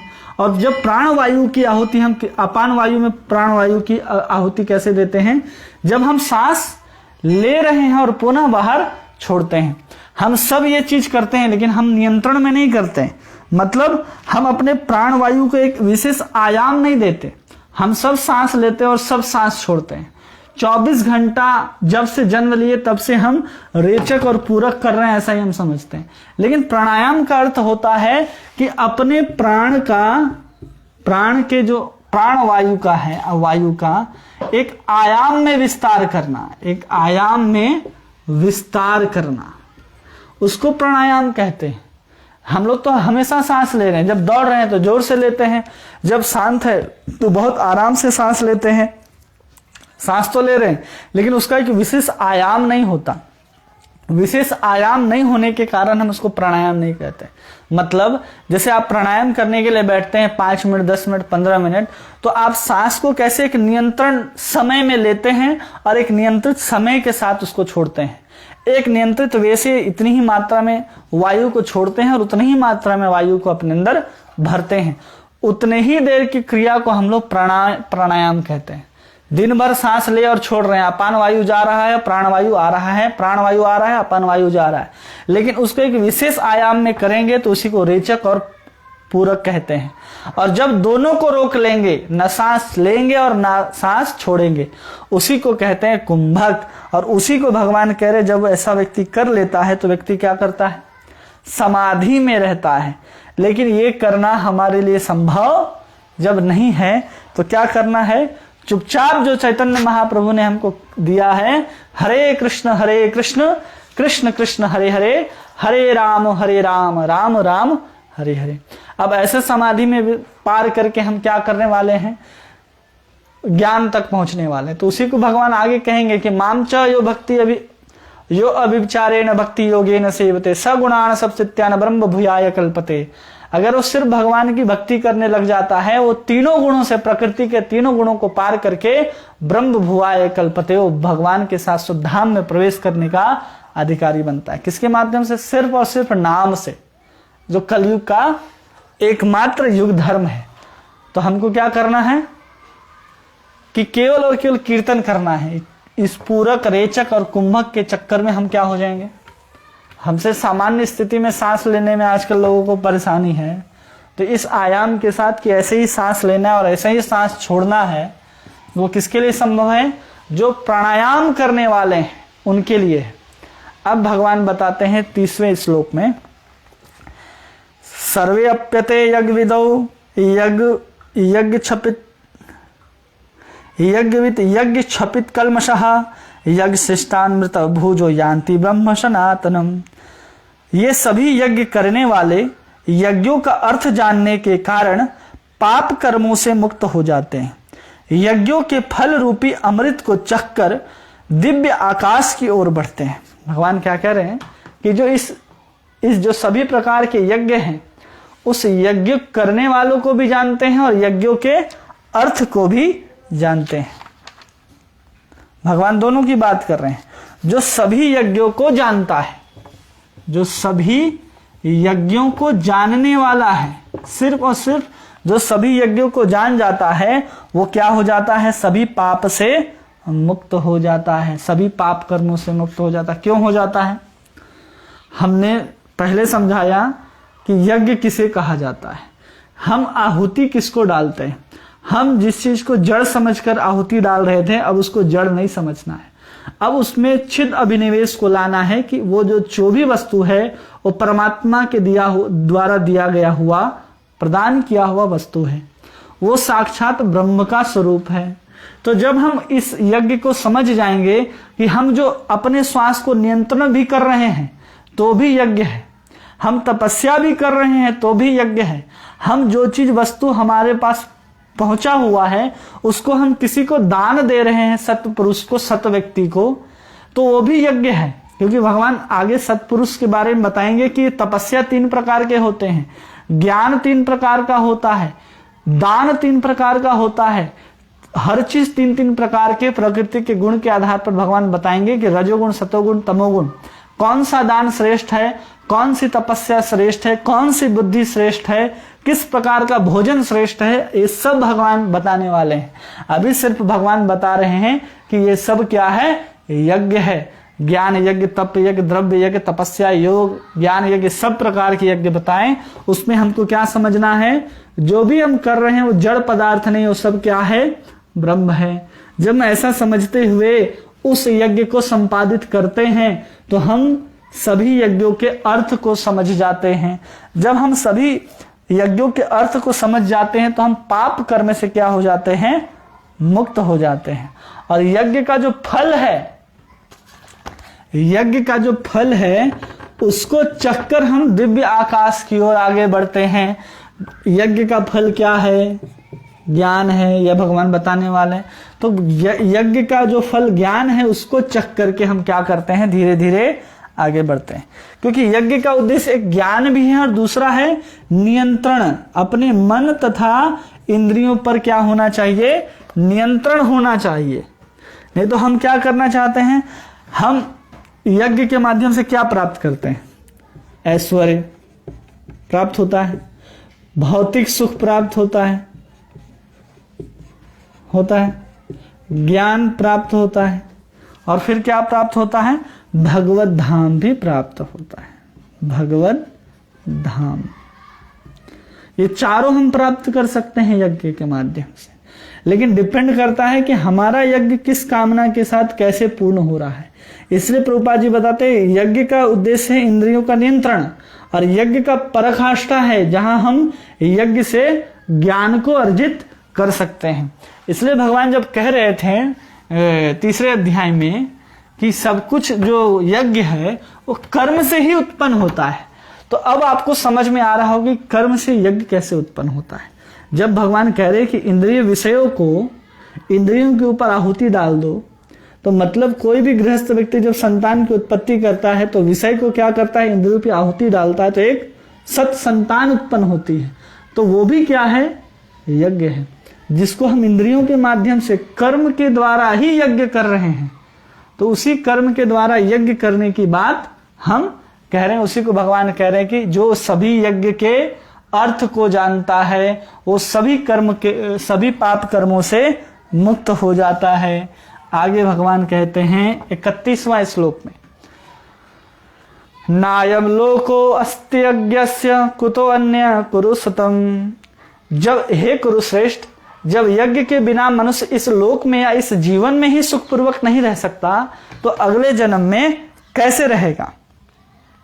भगवान कह रहे हैं ना कि इस जन्म में अगर यज्ञ करना है, मतलब इस जीवन में भी आपको सुख होना है, तो आप किसी न किसी रूप से क्या कर रहे हैं? कर्म। और कर्म को यहाँ किससे जोड़ दिया गया? यज्ञ से। तो भगवान यही बता रहे हैं कि पहले तो भगवान कर्म को लेकर के चल रहे थे, अब भगवान यज्ञ को लेकर के चल रहे हैं। कि भगवान पहले बता रहे थे कि जो कर्म नहीं करेगा, वो यहाँ कर्म नहीं करेगा तो यहाँ के सुख को भी नहीं भोगेगा और मृत्यु के बाद स्वर्ग को भी नहीं भोगेगा। अर्जुन को ऐसा दूसरे अध्याय में बताएं। अब बता रहे हैं कि यज्ञ के बिना वो यहाँ भी सुखी नहीं हो सकता और वहां भी सुखी नहीं हो सकता। क्यों नहीं हो सकता? क्योंकि हम लोग यज्ञ अगर करते हैं तो हम लोग क्या हैं? वर्ण आश्रम के अंतर्गत आते हैं, ब्राह्मण क्षत्रिय वैश्य शूद्र। और हमने 5 प्रकार के यज्ञों की बात बताई कि हम नियंत्रण क्या करना चाहिए? 5 प्रकार के यज्ञों को करना चाहिए। या फिर वर्ण आश्रम का यज्ञ हो गया, फिर योग यज्ञ हो गया जो अभी भगवान बताते हैं, फिर हम लोग जो वैदिक ज्ञान है, जो वेद के अनुसार जो अलग अलग यज्ञ होते हैं ना, जैसे हम लोग करते हैं सूर्य यज्ञ, विष्णु यज्ञ, जो ज्योतिष्टोम यज्ञ, चंद्रयान यज्ञ, इस तरह से जो वेद में विहित यज्ञ है उसको हम करते हैं। इसलिए बता रहे कि यज्ञ के अतिरिक्त जगत में कोई और कर्म नहीं है। हम जो कुछ भी कर रहे हैं वो क्या हो रहा है? यज्ञ के अंतर्गत ही है। हम वेद से बाहर जाएंगे तो पाप है, तो कर्म ही नहीं आ रहा, विकर्म आ रहा, तो यज्ञ कहां से होगा? भगवान कर्म से लेकर के आए हमको कहां तक? यज्ञ तक। और इसी को कहते हैं यज्ञार्थ कर्मण्यत्र लोको अयम कर्म बंधना। तो इसलिए हमको क्या करना चाहिए? जो भी करना चाहिए यज्ञ के रूप में संपादन करना चाहिए। और यज्ञ का अर्थ आपको अभी हम बता चुके कि यज्ञ किसे कहा जाता है। अब भगवान आगे क्या बताते हैं 32वें श्लोक में, क्योंकि अगर हमको सुखी रहना है तो यज्ञ करना पड़ेगा। यज्ञ समझ में आ गया। और सबसे बड़ा यज्ञ क्या है कलयुग में? यज्ञ संकीर्तने प्राय, केवल और केवल भगवान के नामों का संकीर्तन। 32वें श्लोक में कहते एवं बहुविधा यज्ञ वितता ब्राह्मणों मुखे कर्मजन विद्धि तांस्वानेवं ज्ञात्वा मोक्ष से। ये विभिन्न प्रकार के यज्ञ वेद सम्मत हैं और ये विभिन्न प्रकार के कर्मों से उत्पन्न होते हैं, जिन्हें इस रूप में जानने पर तुम मुक्त हो जाओगे। किसके द्वारा? ये सब यज्ञ जो हैं कौन से सम्मत कह रहे हैं? वेद सम्मत हैं। और फिर कहते हैं कि विभिन्न प्रकार के कर्मों से उत्पन्न होते हैं। कहां से उत्पन्न हुए? सब विभिन्न प्रकार के कर्मों से। क्योंकि इस संसार में सब एक ही प्रकार के कर्म नहीं करते, सभी का कर्म क्या है? अलग अलग है। मतलब कर्ता के अनुसार, कर्ता के भेद के अनुसार जो यज्ञ के जो प्रकार हैं वो अलग अलग भेद हैं, यज्ञ के भेद हैं, यज्ञ के भेद हैं। किसके प्रकार से? कर्ता के अनुसार। अब जो गृहस्थ व्यक्ति है उसका यज्ञ किस टाइप का हुआ आपको देखा, ब्रह्मचारी किस प्रकार का यज्ञ करेगा वो भी आपको दिखा, एक प्राणायाम वाला व्यक्ति कैसे करेगा, एक वेद अध्ययनशील व्यक्ति कैसे करेगा, एक धनी व्यक्ति किसी यज्ञ को कैसे करेगा, और एक यज्ञ को जानने वाला व्यक्ति कैसे करेगा, क्या अग्नि होगा, क्या आहुति होगा, वो भगवान बता रहे हैं। किसके अनुसार? कर्ता के अनुसार। वो कर्ता जैसा कर्म करेगा उस हिसाब से यज्ञ का भेद बनता जाएगा। मतलब जो व्यक्ति देहात्म बुद्धि में लीन है वो व्यक्ति तो देवताओं की यज्ञ करेगा, सकाम कर्म। भगवान पहले ही बता दिए कि वो देवताओं के यज्ञ करते हैं, पूजा करते हैं। क्यों? क्योंकि वहां से उनको फल जल्दी मिल जाता है। लेकिन अंत में सब फल कहां से आता है? कृष्ण से ही आता है। तो हमें कुछ भी करना है तो कृष्ण के लिए करना है। यज्ञ किसके लिए करना है? विष्णु के लिए करना है। और सबसे बड़ा यज्ञ क्या है इस कलयुग में? कीर्तन। तो हमें क्या करना है? कीर्तन। इसलिए उतना दिमाग नहीं लगाना है, केवल समझना है कि भगवान ने गीता में क्या क्या कहा है और हमारे लिए क्या क्या उपयोगी है। श्लोक संख्या 33 जिसमें भगवान कहते हैं, श्रियान इंद्र द्रव्य यज्ञा यज्ञान यज्ञ परंतप सर्वकर्म खिलम पार्थ ज्ञान परिसमाप्यते। हे परंतप, द्रव्य यज्ञ से श्रेष्ठ ज्ञान यज्ञ है। हे पार्थ, अंततो गत्वा सारे कर्म यज्ञों का अवसान दिव्य ज्ञान में होता है। भगवान ने दो बात कही। इस श्रेष्ठ क्या है? ज्ञान यज्ञ है। श्रेष्ठ क्या है? ज्ञान है। किससे? द्रव्य यज्ञ से ज्ञान यज्ञ श्रेष्ठ है। और सभी यज्ञों का जो परावसान होता है, जो समाप्ति होती है, वो कहाँ होता है? ज्ञान में होता है। मतलब हम कोई भी यज्ञ कर रहे हैं, अगर उसका अवसान, उसकी समाप्ति ज्ञान प्राप्ति में नहीं हो रही है तो यज्ञ ही आपका संपन्न नहीं हो रहा है। चाहे आप कोई भी यज्ञ कर रहे हो, इतना सारा यज्ञ बताया भगवान ने कि संयम रूपी यज्ञ, ब्रह्मचारी का, गृहस्थ का, प्राणायाम का, योगी का, तपस्या का, ज्ञान यज्ञ, सब यज्ञों का अवसान कहाँ होना चाहिए? ज्ञान में। अगर ज्ञान में नहीं होता है तो समझना चाहिए कि वो यज्ञ ही पूरा नहीं हुआ। इसलिए जो भी जितने सारे भेद बताएं वो भगवान ने किसके आधार पर बताएं? कर्ता के भेद। मतलब कर्ता का जितना चेतना रहेगा उसी के अनुसार वो उस यज्ञ को संपादित कर सकता है। इसलिए भगवान कह रहे कि श्रेष्ठ क्या है? ज्ञान यज्ञ। द्रव्य यज्ञ से श्रेष्ठ ज्ञान यज्ञ है। अगर ज्ञान यज्ञ के बिना, अगर हम लोग ज्ञान यज्ञ की प्राप्ति के बिना कोई भी यज्ञ अगर हम लोग करते हैं तो यज्ञ क्या हो जाएगा? आध्यात्मिक नहीं बनेगा। हमको ज्ञान की प्राप्ति नहीं है लेकिन हम यज्ञ कर रहे हैं, उसका उद्देश्य ज्ञान नहीं है, तो वो यज्ञ भी क्या होगा? भौतिक ही रहेगा। और जिसका अंत ज्ञान में नहीं होता, मतलब हम अगर भौतिक पदार्थ को दे करके भौतिक पदार्थ ही लेना चाहते हैं यज्ञ पुरुष से, जैसे यज्ञ में सबसे पहले हम लोग पढ़े ना कि जो सकाम कर्मी होते हैं वो भौतिक आहुति के रूप में भौतिक संपदा ही डालते हैं। जब हम भौतिक संपदा डालते हैं और भौतिक चीज ही वापस लेते हैं देवताओं के माध्यम से, उसको भौतिक यज्ञ या फिर उसी को कर्म कांड कहा जाता है। मतलब कि कर्म कांड क्या है? जिसमें आप क्या कर रहे हैं? आहुति यज्ञ में डाल रहे हैं, लेकिन उसका अवसान जो है वो ज्ञान में नहीं हो रहा है, या मन के नियंत्रण में नहीं हो रहा है, इंद्रियों के नियंत्रण में नहीं हो रहा है, लेकिन आप आहुति डालते जा रहे हैं। साधारण यज्ञ भी जो हम लोग घी की आहुति डालते हैं या जिसकी भी डालते हैं, उसमें अगर हम ज्ञान का अवसान नहीं करते हैं, हम चेतना को वैसे ही बनाते हैं कि हम इसमें घी डाल रहे हैं, ब्रह्म नहीं डाल रहे। ब्रह्मार्पणम ब्रह्मणम हवि जो भगवान कहें वैसा नहीं समझते हैं, तो उस यज्ञ को हम कर्म कांड ही समझेंगे, कोई बहुत बड़ा यज्ञ नहीं होगा। इस बात को समझना चाहिए। समझें? मतलब ऐसे समझ जाइए कि जो भी हम यज्ञ किए वो अगर द्रव्यमय हो गया कि हम उसमें द्रव्य की आहुति डालें और बदले में द्रव्य ही प्राप्त हो गया, तो कर्म कांड हो गया, सीधा सा मतलब हो गया, कर्म कांड हो गया। जहां ज्ञान इंद्रिय नियंत्रण से कोई मतलब नहीं है उसको बोलते हैं कर्म कांड, जो आजकल साधारण लोग उसी को समझ करके यज्ञ करते हैं। तो आगे है, हो जाएगा, इसको कंप्लीट कर लेते हैं, ठीक है। अब भगवान बताएंगे ज्ञान का सार। अब तो भगवान बता दिए हमको कि कर्म कैसे करना चाहिए। अब उस कर्म योग को भगवान यज्ञ तक लेके गए कि ऐसे यज्ञ करोगे तो वो भी ब्रह्म में विलीन हो जाएगा, तो भी तुम अकर्म ही करोगे। ये यज्ञ से ज्ञान तक की बात कर रहे हैं भगवान, वो भी एक अकर्म की बात कर रहे हैं, जो भी कर्म योग के अंतर्गत ही आ रहा है। अब भगवान जब ज्ञान की प्राप्ति हो गई, किसके माध्यम से? यज्ञ के माध्यम से, या अभी तक जो भगवान बता दिए वो सब के माध्यम से, क्योंकि इसका नाम ही क्या है? दिव्य ज्ञान। अब भगवान इस ज्ञान के माध्यम से इसका सार या इसका महिमा बताएंगे कि ज्ञान की महिमा क्या है। अब जो इतना सारा यज्ञ नहीं कर सकता या यज्ञों के अर्थ को नहीं जानता, तो भगवान उसके लिए कहते हैं तद विद्धि प्रणिपातेन परिप्रश्नेन सेवया उपदेक्षयन्ति ते ज्ञानम ज्ञानिनस्तत्वदर्शिना। तुम गुरु के पास जाकर सत्य जानने का प्रयास करो, उनसे विनीत होकर के जिज्ञासा करो, उनकी सेवा करो। स्वरूप सिद्ध व्यक्ति तुम्हें ज्ञान प्रदान कर सकते हैं, क्योंकि उन्होंने सत्य का दर्शन किया है।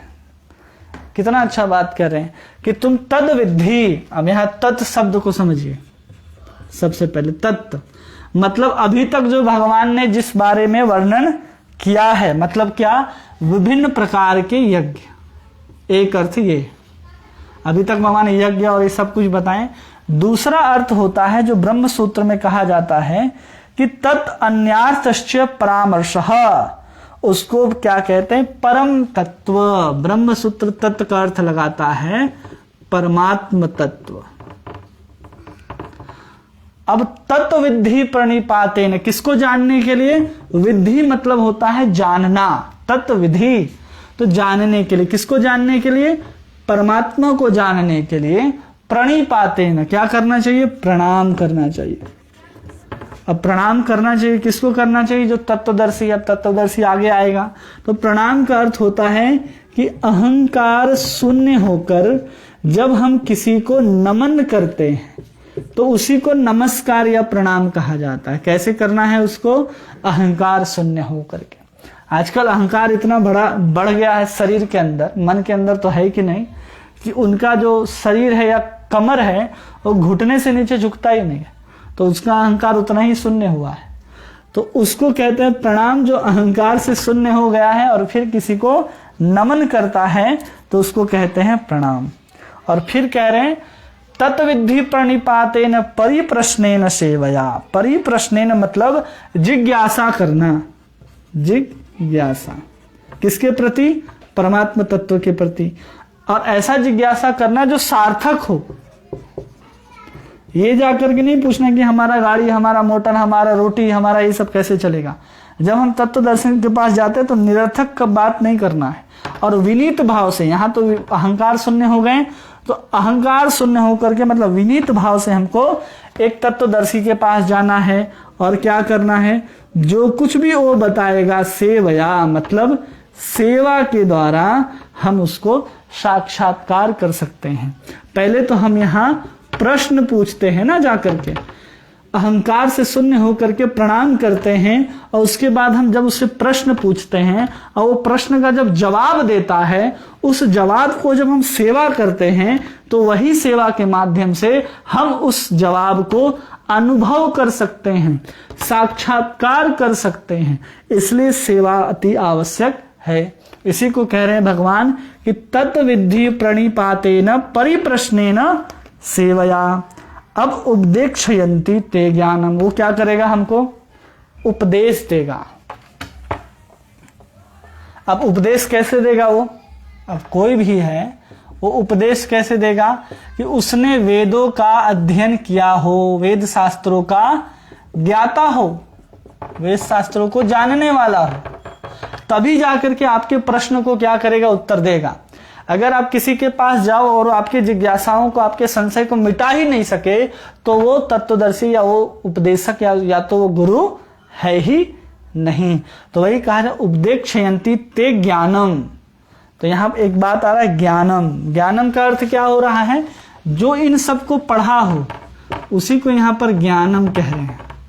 और उसके बाद कह रहे हैं ज्ञानी न तत्वदर्शिनः, मतलब जिसको पढ़ा हो, मतलब परमात्म तत्व को, ब्रह्म तत्व को, परम सत्य को उसने क्या किया हो?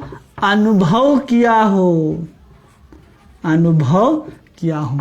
जिसने उस परम सत्य को अनुभव नहीं किया ना, उसको तत्वदर्शी, जिसने अनुभव किया उसको तत्वदर्शी कहते हैं। मतलब जो पढ़ा भी, सुना भी और उसको अनुभव भी कर लिया, उसी को तत्वदर्शी कहते हैं। ये नहीं कि केवल वो शास्त्रों का ज्ञाता हुआ लेकिन उसने किसी चीज को अनुभव नहीं किया। तो समझना चाहिए कि वो अगर आपको उपदेश देता है, जो शास्त्रों का ज्ञान वाला उपदेश देगा, तो वहां पर प्रभुपाद जी लिखते हैं शुष्क उपदेश है, उसका कोई लाभ नहीं है, उसका असर आपके हृदय में नहीं होगा। क्योंकि जिस अनुभव के साथ व्यक्ति जब किसी चीज को बताता है, तब हमारे ऊपर क्या होता है? उसका असर होता है। इसलिए अनुभव होना चाहिए। बिना अनुभव का, बिना तत्वदर्शी व्यक्ति अगर आपको उपदेश देगा तो आपको फलित नहीं होगा, वो फलीभूत नहीं होगा। इसलिए भगवान कह रहे तत्वदर्शिनः, ऐसे व्यक्ति के पास जाना चाहिए। जैसे मुंडको उपनिषद कहता है ना, तद विज्ञानार्थ स गुरुमेव अभिगच्छेत् समित पाणि क्षोत्रियम ब्रह्मनिष्ठम। तो ब्रह्मनिष्ठम की जब बात आती है तो वहां भी क्या हो रहा है? तत्वदर्शी की बात। और उसके बाद भगवान जब कहते हैं भागवतम में कि तस्माद गुरुम प्रपद्येत जिज्ञासु श्रेय उत्तमम, कि ऐसे गुरु के पास जाना चाहिए जिज्ञासु होकर के, जो क्या हो? जो ब्रह्म निष्णातम, जो हो ब्रह्म में क्या हो? निष्णात हो, वेदों का ज्ञाता भी हो और ब्रह्म को अनुभव भी किया हो। अगर ऐसा नहीं है तो उदाहरण देते हैं कि जिसके पास अनुभव नहीं है, जिस गुरु के पास, हम उस गुरु के पास चले जाते हैं, उसके बाद उसका आशीर्वाद या फिर उससे दीक्षा शिक्षा कुछ फलित नहीं होता। क्यों नहीं होता?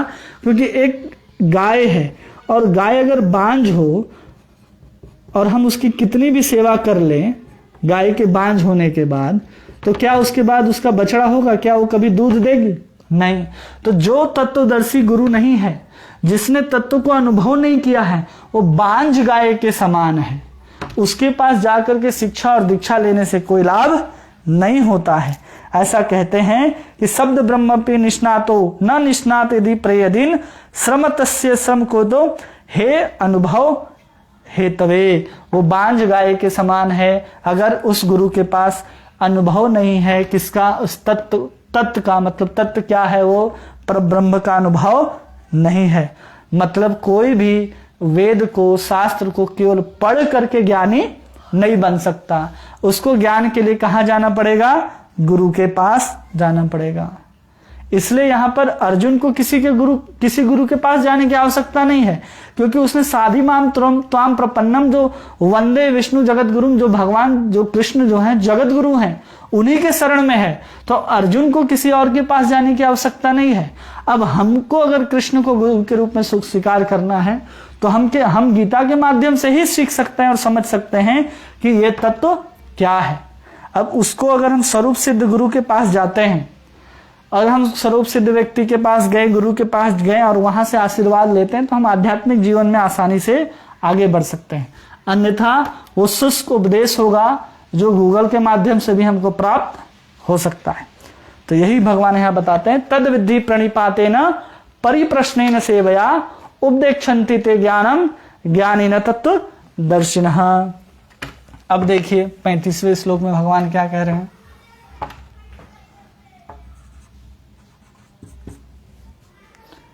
भगवान 35वें श्लोक में कह रहे हैं, यज्ञत्वा न पुनर्मोहम एवं यस्यसि पांडवः येन भूतान्यशेषणी द्रक्ष्यस्यात्मन्यथो मयि। स्वरूप सिद्ध व्यक्ति से वास्तविक ज्ञान प्राप्त कर चुकने पर तुम पुनः कभी ऐसे मोह को प्राप्त नहीं होगे, क्योंकि ज्ञान द्वारा तुम देख सकोगे कि जीव जो है परमात्मा के अंश स्वरूप हैं, अर्थात सब मेरे हैं। अन्यथो मयि मतलब सब मेरे हैं। क्या जानने के बाद? मतलब ज्ञान को हो जाने के बाद। जैसे ही व्यक्ति को ज्ञान हो जाता ना, तो मोह को प्राप्त नहीं होता, वो कभी को मोह को प्राप्त नहीं होता है। कौन? जब व्यक्ति को ज्ञान प्राप्त हो गया है। अगर ज्ञानी है और बहुत बड़ा बड़ा प्रवचन दे रहा है, फिर भी वो छोटे छोटे चीज से मोहित है, तो उसके अंदर ज्ञान नहीं है। और ज्ञान के द्वारा क्या जानना है? तो उस ज्ञान के द्वारा यही जानना है कि जितने भी जो जीव हैं वो सब किसके अंश हैं? सब भगवान के अंश हैं। जो ये जान गया, मतलब सब के अंदर कौन है? उसी का अंश आत्मा है, और उनके साथ कौन बैठा है? परमात्मा बैठा है। जो यथार्थ में ऐसा देखता है और ऐसा समझता है, वो यथार्थ में क्या है? वो व्यक्ति स्वरूप सिद्ध है। क्या है वो व्यक्ति? स्वरूप सिद्ध है। और वही व्यक्ति क्या है? ज्ञान में अवस्थित है। और वही व्यक्ति अलग अलग चीज को नहीं देखेगा। मतलब जो कृष्ण से अलग देखता है, जो चीज कृष्ण से अलग देखता है, भगवान से अलग देखेगा, वही चीज क्या है? माया। मतलब कृष्ण के अतिरिक्त इस संसार में कुछ है ही नहीं। जो कृष्ण के अतिरिक्त नहीं है उसको बोलते हैं माँ। माँ का अर्थ होता है नहीं, और यह का अर्थ होता है यह। जो यह नहीं है, मतलब इस संसार में कृष्ण के अतिरिक्त कुछ नहीं है। अंश के रूप में आत्मा है, और उसके साथ परमात्मा स्वयं विराजमान है। कण कण में जो है वो ब्रह्म स्वयं है, और हम जिसकी उपासना करते हैं वो भगवान कृष्ण है। इसके अलावा जगत में और कुछ है नहीं। जो इसके अलावा और कुछ देखता है वो क्या देखता है? माया। वही व्यक्ति माया में है, क्योंकि यहां संसार में कृष्ण के अलावा कुछ है ही नहीं। लेकिन कुछ लोग कहते हैं ना कि वो जो ब्रह्म है, जो निराकार निस्वरूप जो ब्रह्म है, या कृष्ण को ही जो लोग मानते हैं, उसको क्या कहते हैं? वही आत्मा के रूप में विभक्त हो गया है, खंड खंड हो गया है। अब वहां जो पूर्ण जो कृष्ण था वो रहा ही नहीं। तो उसके लिए प्रभुपाद जी लिखते हैं, आध्यात्मिक गणित जो होता है वो 1+1 करने पर भी 1 होता है, और 1-1 करने पर भी 1 ही होता है। क्यों? क्योंकि ये सब क्या है? पूर्ण है। और पूर्ण से पूर्ण निकलने के बाद भी पूर्ण ही रहेगा, और पूर्ण में पूर्ण मिल जाने के बाद भी पूर्ण ही रहेगा। तो ये आध्यात्मिक गणित है। जो लोग कहते हैं ना परमात्मा खंड खंड हो गया, खंड तो होता ही नहीं है। जैसे परमात्मा से आत्मा उसका अंश है, परमात्मा का अंश क्या है? भगवान का आत्मा। तो परमात्मा क्या हो गए? विभक्त हो गए। ऐसा नहीं है। परमात्मा से आत्मा अलग होने पर भी उसका गणित 1 - 1 = 1 ही रहेगा।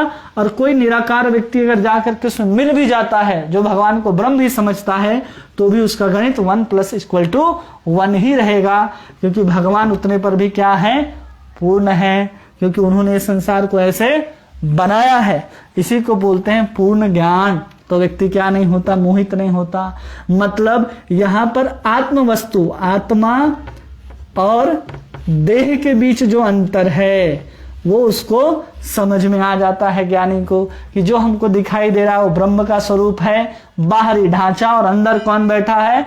साक्षात कृष्ण का अंश बैठा है, जिसको हम प्रणाम करते हैं, नमस्कार करते हैं। वही क्या है?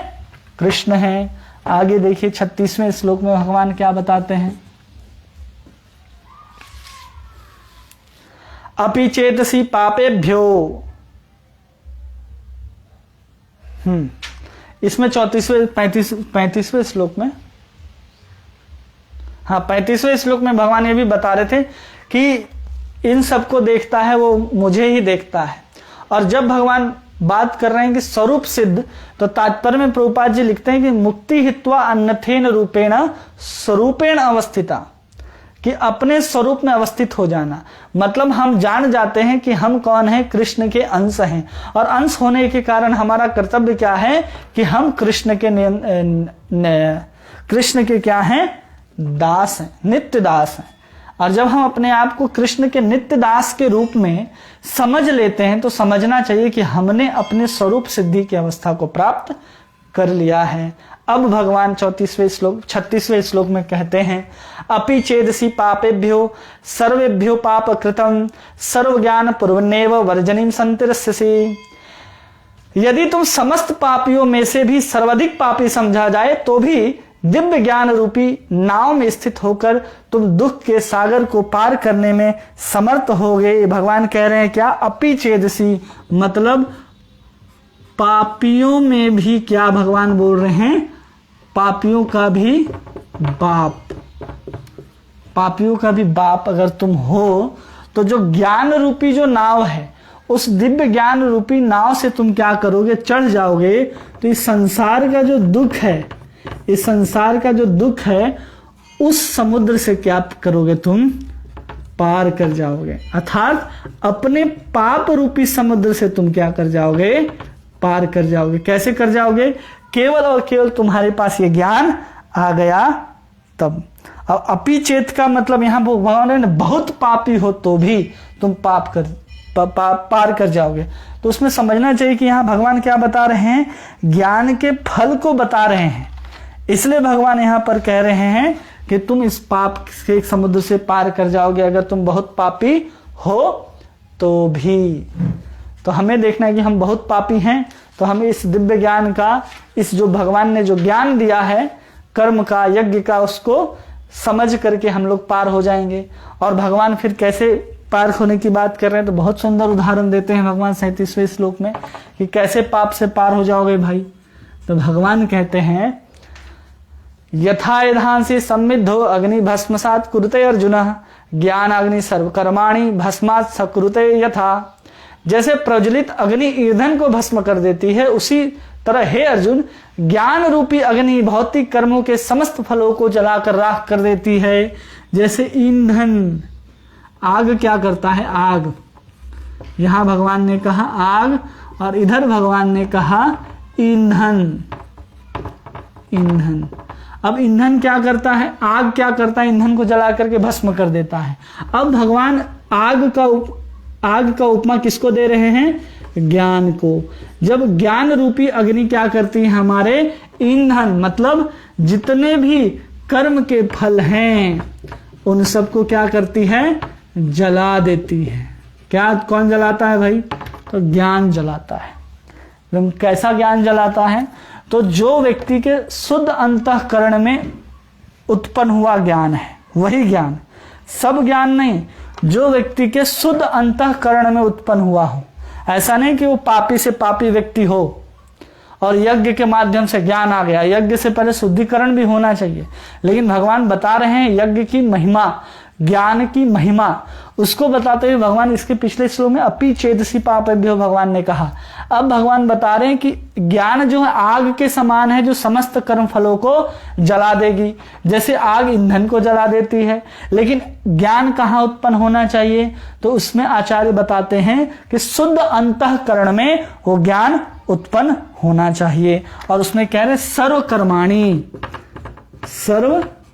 कर्माणि, सब कर्मों को जला करके वो राख कर देती। इसका अर्थ क्या है कि हमारा जो नित्य नैमित्तिक काम और विकर्म है, मतलब अप्रारब्ध को जला करके नाश कर देती है। प्रारब्ध को कभी भी ज्ञान नहीं खत्म कर सकता, इसको जान लीजिए कि बहुत सारे चीज हैं, केवल अप्रारब्ध उसमें समाप्त होगा। अब इसको पूरा का पूरा समझने के लिए हमें यह समझना होगा कि केवल और केवल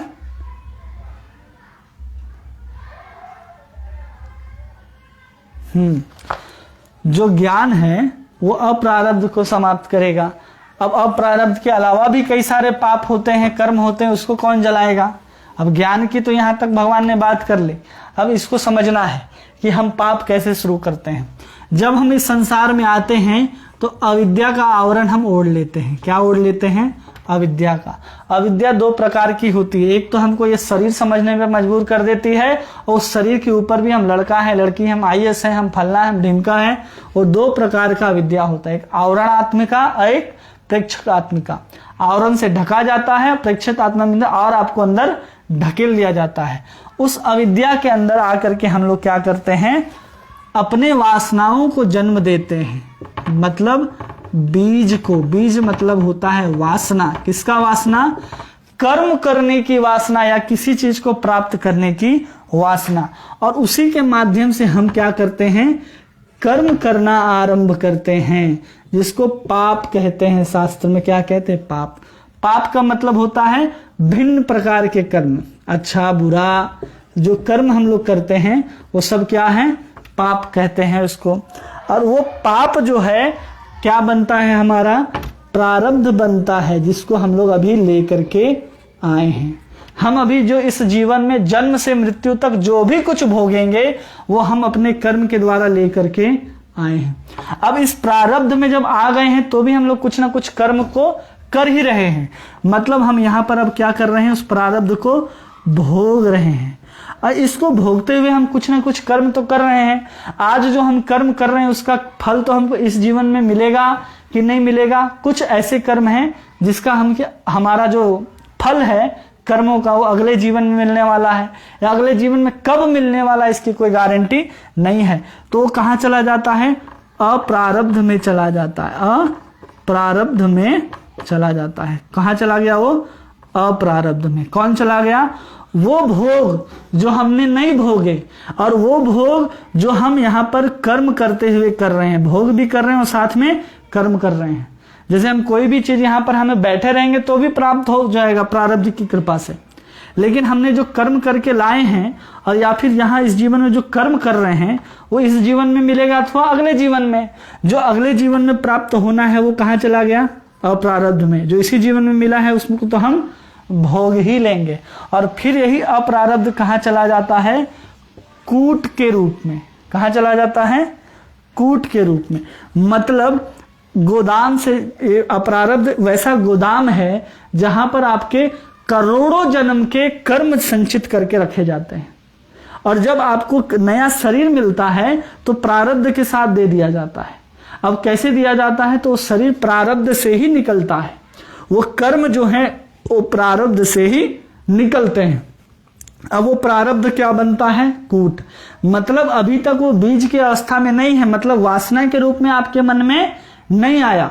मतलब कभी कभी देखते हैं अचानक नई इच्छा हमारे मन में उत्पन्न होती है कि हमको ऐसा करना चाहिए, तो क्या है? वो वासना है। जब वासना में नहीं रहती है वो चीज, मतलब हमारे मन में नहीं आती है कि हमको ऐसा करना चाहिए, इच्छा जब नहीं होती है तो समझना चाहिए वो अवस्था कूट की कही जाती है, कि जो अभी वासना हमारे मन के अंदर आई भी नहीं है, लेकिन वो कहाँ है? अभी अप्रारब्ध में। तो वही भगवान बता रहे सर्वकर्माणी के रूप में। किसके रूप में? सर्वकर्माणी के रूप में। अगर हम ज्ञानी बनते हैं तो ज्ञान के माध्यम से ये हमारा समाप्त हो जाएगा। बाकी क्या बचा रहेगा? बाकी कूट रहेगा, बीज रहेगा, और जो कर्म कर रहे हैं जो आने वाला वो तो रहेगा। वही प्रारब्ध बनाता है, हमारा कर्म ही हमारा भाग्य का निर्माण करता है। तो इन सब का नाश नहीं करता। ना अविद्या को मिटाएगा ज्ञान, न वासना को मिटाएगा, न बीज को, न पाप को मिटाएगा, न प्रारब्ध को। सिर्फ और सिर्फ आपके अप्रारब्ध को मिटाएगा। मतलब आपके बहुत बड़े एक कर्म फल के जो गोदाम है उसको वो जला करके राख कर देगा। लेकिन अविद्या में आप हैं तो आप पुनः क्या करेंगे? उस गोदाम को वैसे ही इकट्ठा कर लेंगे। गोदाम जल गया लेकिन वापस आप उस गोदाम को इकट्ठा कर लेंगे। तो रूप गोस्वामी इसके विषय में कहते हैं, अपेति नाम स्फुरेण तते प्रारब्ध कर्मिति वैरेति वेद नाम के स्फुरन से ही प्रारब्ध समान है। अगर कोई भगवान के नाम का कीर्तन लेता है, मतलब ज्ञान से सिर्फ क्या हो रहा है? अप्रारब्ध समाप्त हो रहा है। अप्रारब्ध क्या हो रहा है? समाप्त हो रहा है। लेकिन अगर कोई भक्ति करता है तो भक्ति में क्या हो रहा है? उसके प्रारब्ध सहित ये जो अविद्या है, बीज है, पाप है, ये सब कुछ क्या हो जाते हैं? समाप्त हो जाते हैं भक्ति करने से। मतलब केवल कृष्ण का नाम, कृष्ण की कथा सुनने मात्र से हम अविद्या, बीज, पाप और प्रारब्ध से मुक्त हो जाते हैं। कैसे? सिर्फ और सिर्फ नाम लेकर के। और ज्ञान क्या करेगा? अप्रारब्ध को जलाएगा। हम जब तक वासना रहेगी हम तब तक कर्म करेंगे। हमारे अंदर जो ज्ञान है वो कर्म की वासना, भोग की वासना को नहीं जला पाता। मतलब बाहर से तो दिख रहा है कि जल गया, जैसे जंगल में आग लग जाता है तो बांस जो होते हैं वो जल जाते हैं, लेकिन बांस के जल जाने के बाद क्या होता है, फिर बरसात आने के बाद वो बांस का पेड़ वापस जन्म लेता है। तो अप्रारब्ध का मिटाने का अर्थ ज्ञान से यही है कि उसने अप्रारब्ध को मिटाया, वैसे ही जैसे जंगल में बांस को मिटा दिया गया और फिर वासना रूपी बारिश फिर से गिरेगी तो वो बांस फिर से जन्म लेगा, तो फिर से हम वापस उस सर्कल में घूमते चले जाएंगे।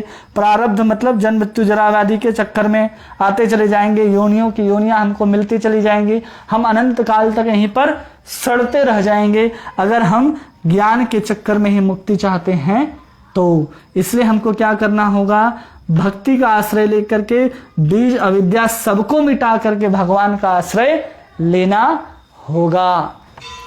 यही भगवान इसमें बताए, ये हमको समझना होगा, नहीं तो पता चला हम ज्ञान को इतना बड़ा ही भगवान कर दिए तो हम ज्ञान के चक्कर में ही रह जाएंगे।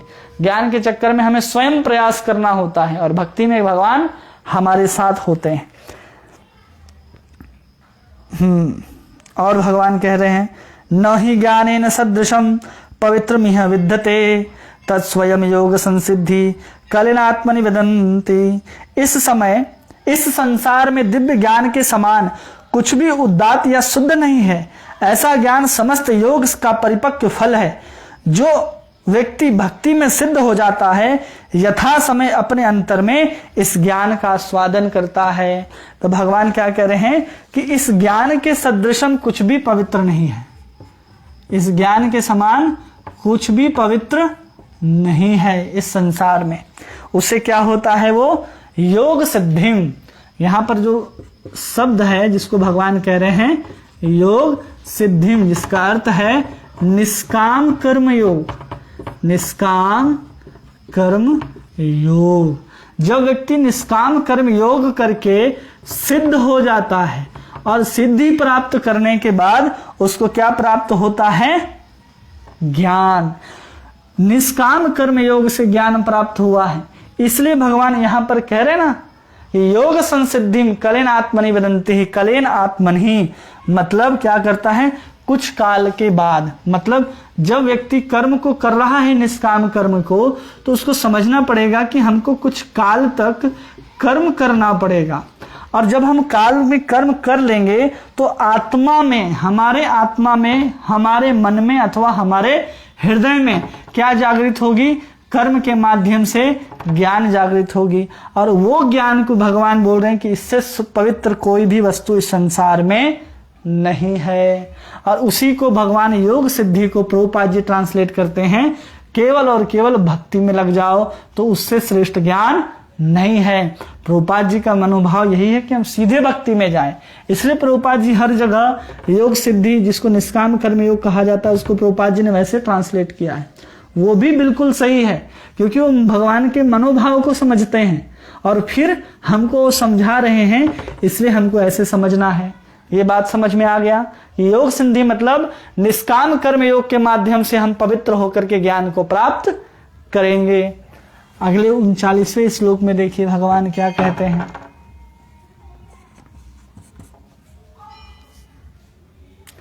भगवान कह रहे श्रद्धावान लभते ज्ञानम तत्परः संयत इंद्रिया ज्ञानम लब्ध्वा परम शांति चिरेण अधिगच्छति। जो श्रद्धालु दिव्य ज्ञान में समर्पित है और जिसने इंद्रियों को वश में कर लिया है, वह इस ज्ञान को प्राप्त करने का अधिकारी है और इसे प्राप्त करने से ही वह तुरंत आध्यात्मिक शांति को प्राप्त होता है। तो पहले क्या कर रहे हैं कि श्रद्धावान लभते ज्ञानम, ज्ञान किसको मिलेगा, तो जिसके पास श्रद्धा है उसको मिलेगा। फिर क्या कह रहे, संयम, उसके पास क्या होना चाहिए, संयम मतलब उसकी इंद्रियां उसके वश में होनी चाहिए। और उसके बाद कह रहे तत्परः मतलब साधन में अनुरक्त होना चाहिए। साधन में क्या होना चाहिए, अनुरक्त होना चाहिए।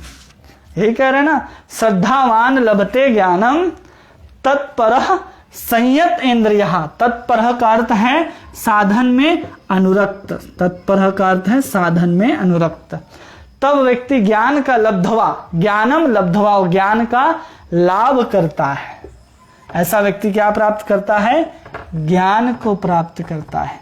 तो श्रद्धा किसमें होनी चाहिए, साधन क्या है, किस साधन में उसको अनुरक्त होना चाहिए, तो इस साधन को कहा जा रहा है निष्काम कर्म योग का साधन। निष्काम कर्म योग का साधन, इसमें उसका क्या होना चाहिए, श्रद्धा होना चाहिए और उसमें संयम भी होना चाहिए। हम लोग दूसरे तीसरे अध्याय से सुनते आ रहे हैं कि कोई भी चीज को करने के लिए हमारा मन इंद्रियां कितना संयमित होना चाहिए।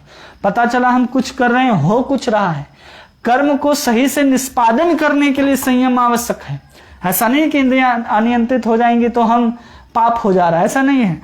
आप अनियंत्रित इंद्रियों के द्वारा आप नियंत्रित क्या करते जाएंगे, गलत कार्यों में डूब जाएंगे, वही आपको पाप में ले जाएगा। इसलिए हम किसी भी कर्म को ठीक से संयोजित और नियोजित तरीकों से कर सके, इसलिए संयम आवश्यक है। और यहाँ पर साधन में अनुरक्त मतलब तत्पर, कह रहे हैं ना भगवान कि तत्पर संयत इंद्रिया, तो तत्पर का अर्थ है साधन में अनुरक्त। तो कौन सा साधन, निष्काम कर्म योग। तो हमारे आचार्य जो इसके अर्थ निकालते हैं, श्रद्धा किसमें होनी चाहिए, तो शास्त्र में श्रद्धा होनी चाहिए, गुरु में श्रद्धा होनी चाहिए, वैष्णव में श्रद्धा होनी चाहिए। अगर इसमें हमारी श्रद्धा है तो हम क्या करेंगे, धीरे धीरे ज्ञान का लाभ कर लेंगे। और यहां भगवान कह रहे हैं कि श्रद्धा के साथ, संयम के साथ निरंतर नहीं निष्काम कर्म योग करता रहे साधन मान करके, तो कह रहे हैं भगवान कि शांति अचिरेण, अचिरेण मतलब तुरंत तो क्या करेगा, प्राप्त कर लेगा। क्या प्राप्त कर लेगा, ज्ञान को। और ज्ञान प्राप्त होने के बाद उसको क्या प्राप्त हो जाएगा, शांति। भगवान यही कह रहे हैं, श्रद्धावान लभते ज्ञानम, श्रद्धा से ज्ञान आ जाएगा। अब श्रद्धा से ज्ञान लाना है तो शास्त्र में भी श्रद्धा होना चाहिए, गुरु में भी और वैष्णव में भी। और जब हम यहाँ से ज्ञान ले लेंगे तो ज्ञान से हम साधन तक पहुंच जाएंगे। उसी को भगवान बोले श्रद्धा संयम साधन। साधन मतलब निष्काम कर्म योग जो भगवान बताते हैं, उसके माध्यम से हम क्या प्राप्त कर सकते हैं, ज्ञान। अब भगवान 40वें श्लोक में क्या कहते हैं, 40 श्लोक में ठीक इसकी अपोजिट बात कहते हैं। अभी भगवान ने तीनों चीज की बात कही ना, अब भगवान ठीक उल्टा बात कहेंगे कि श्रद्धा जिसका इसमें नहीं है, तो अज्ञ श्रद्धा नश्च संशय आत्मा विनश्यति नायम लोको अस्ति न परो सुखम संशयात्मनः। भगवान कह रहे हैं किंतु जो अज्ञानी है और श्रद्धा विहीन है, मतलब पहला बात उन्होंने कह दी कि जो अज्ञानी है और जो श्रद्धा विहीन है, जो श्रद्धा से रहित है, अज्ञानी है और जो श्रद्धा से रहित है, और जो शास्त्रों में संदेह करते हैं, वे लोग भगवत भावनामृत नहीं प्राप्त कर पाते, अपितु नीचे गिर जाते हैं संशय आत्मा के लिए, न तो इस लोक में न ही परलोक में सुखी है। तो इसमें क्या है, श्रद्धा विहीन है और क्या है, वो हर चीज में संशय करते हैं, मतलब अज्ञानी हैं, जिनको भगवान ने जो बात बता रहे उसका भी ज्ञान नहीं है, और जो भगवान बताते हैं उसके ऊपर श्रद्धा भी नहीं है, और जो बताया जा रहा है उसके ऊपर वो संशय करते हैं। इसको पुनः ले लीजिए कि शास्त्र, साधु, गुरु, इनके ऊपर आपको श्रद्धा होनी चाहिए, इनके ऊपर संशय नहीं होना चाहिए। इन्हीं के माध्यम से आपको क्या प्राप्त होगा, ज्ञान। नहीं तो आप क्या होंगे कि ना इस लोक पे सुखी हो पाएंगे, न तो उस लोक पे सुखी हो पाएंगे। इसको भगवान यहाँ पर बताते हैं, उसी की अपोजिट बात।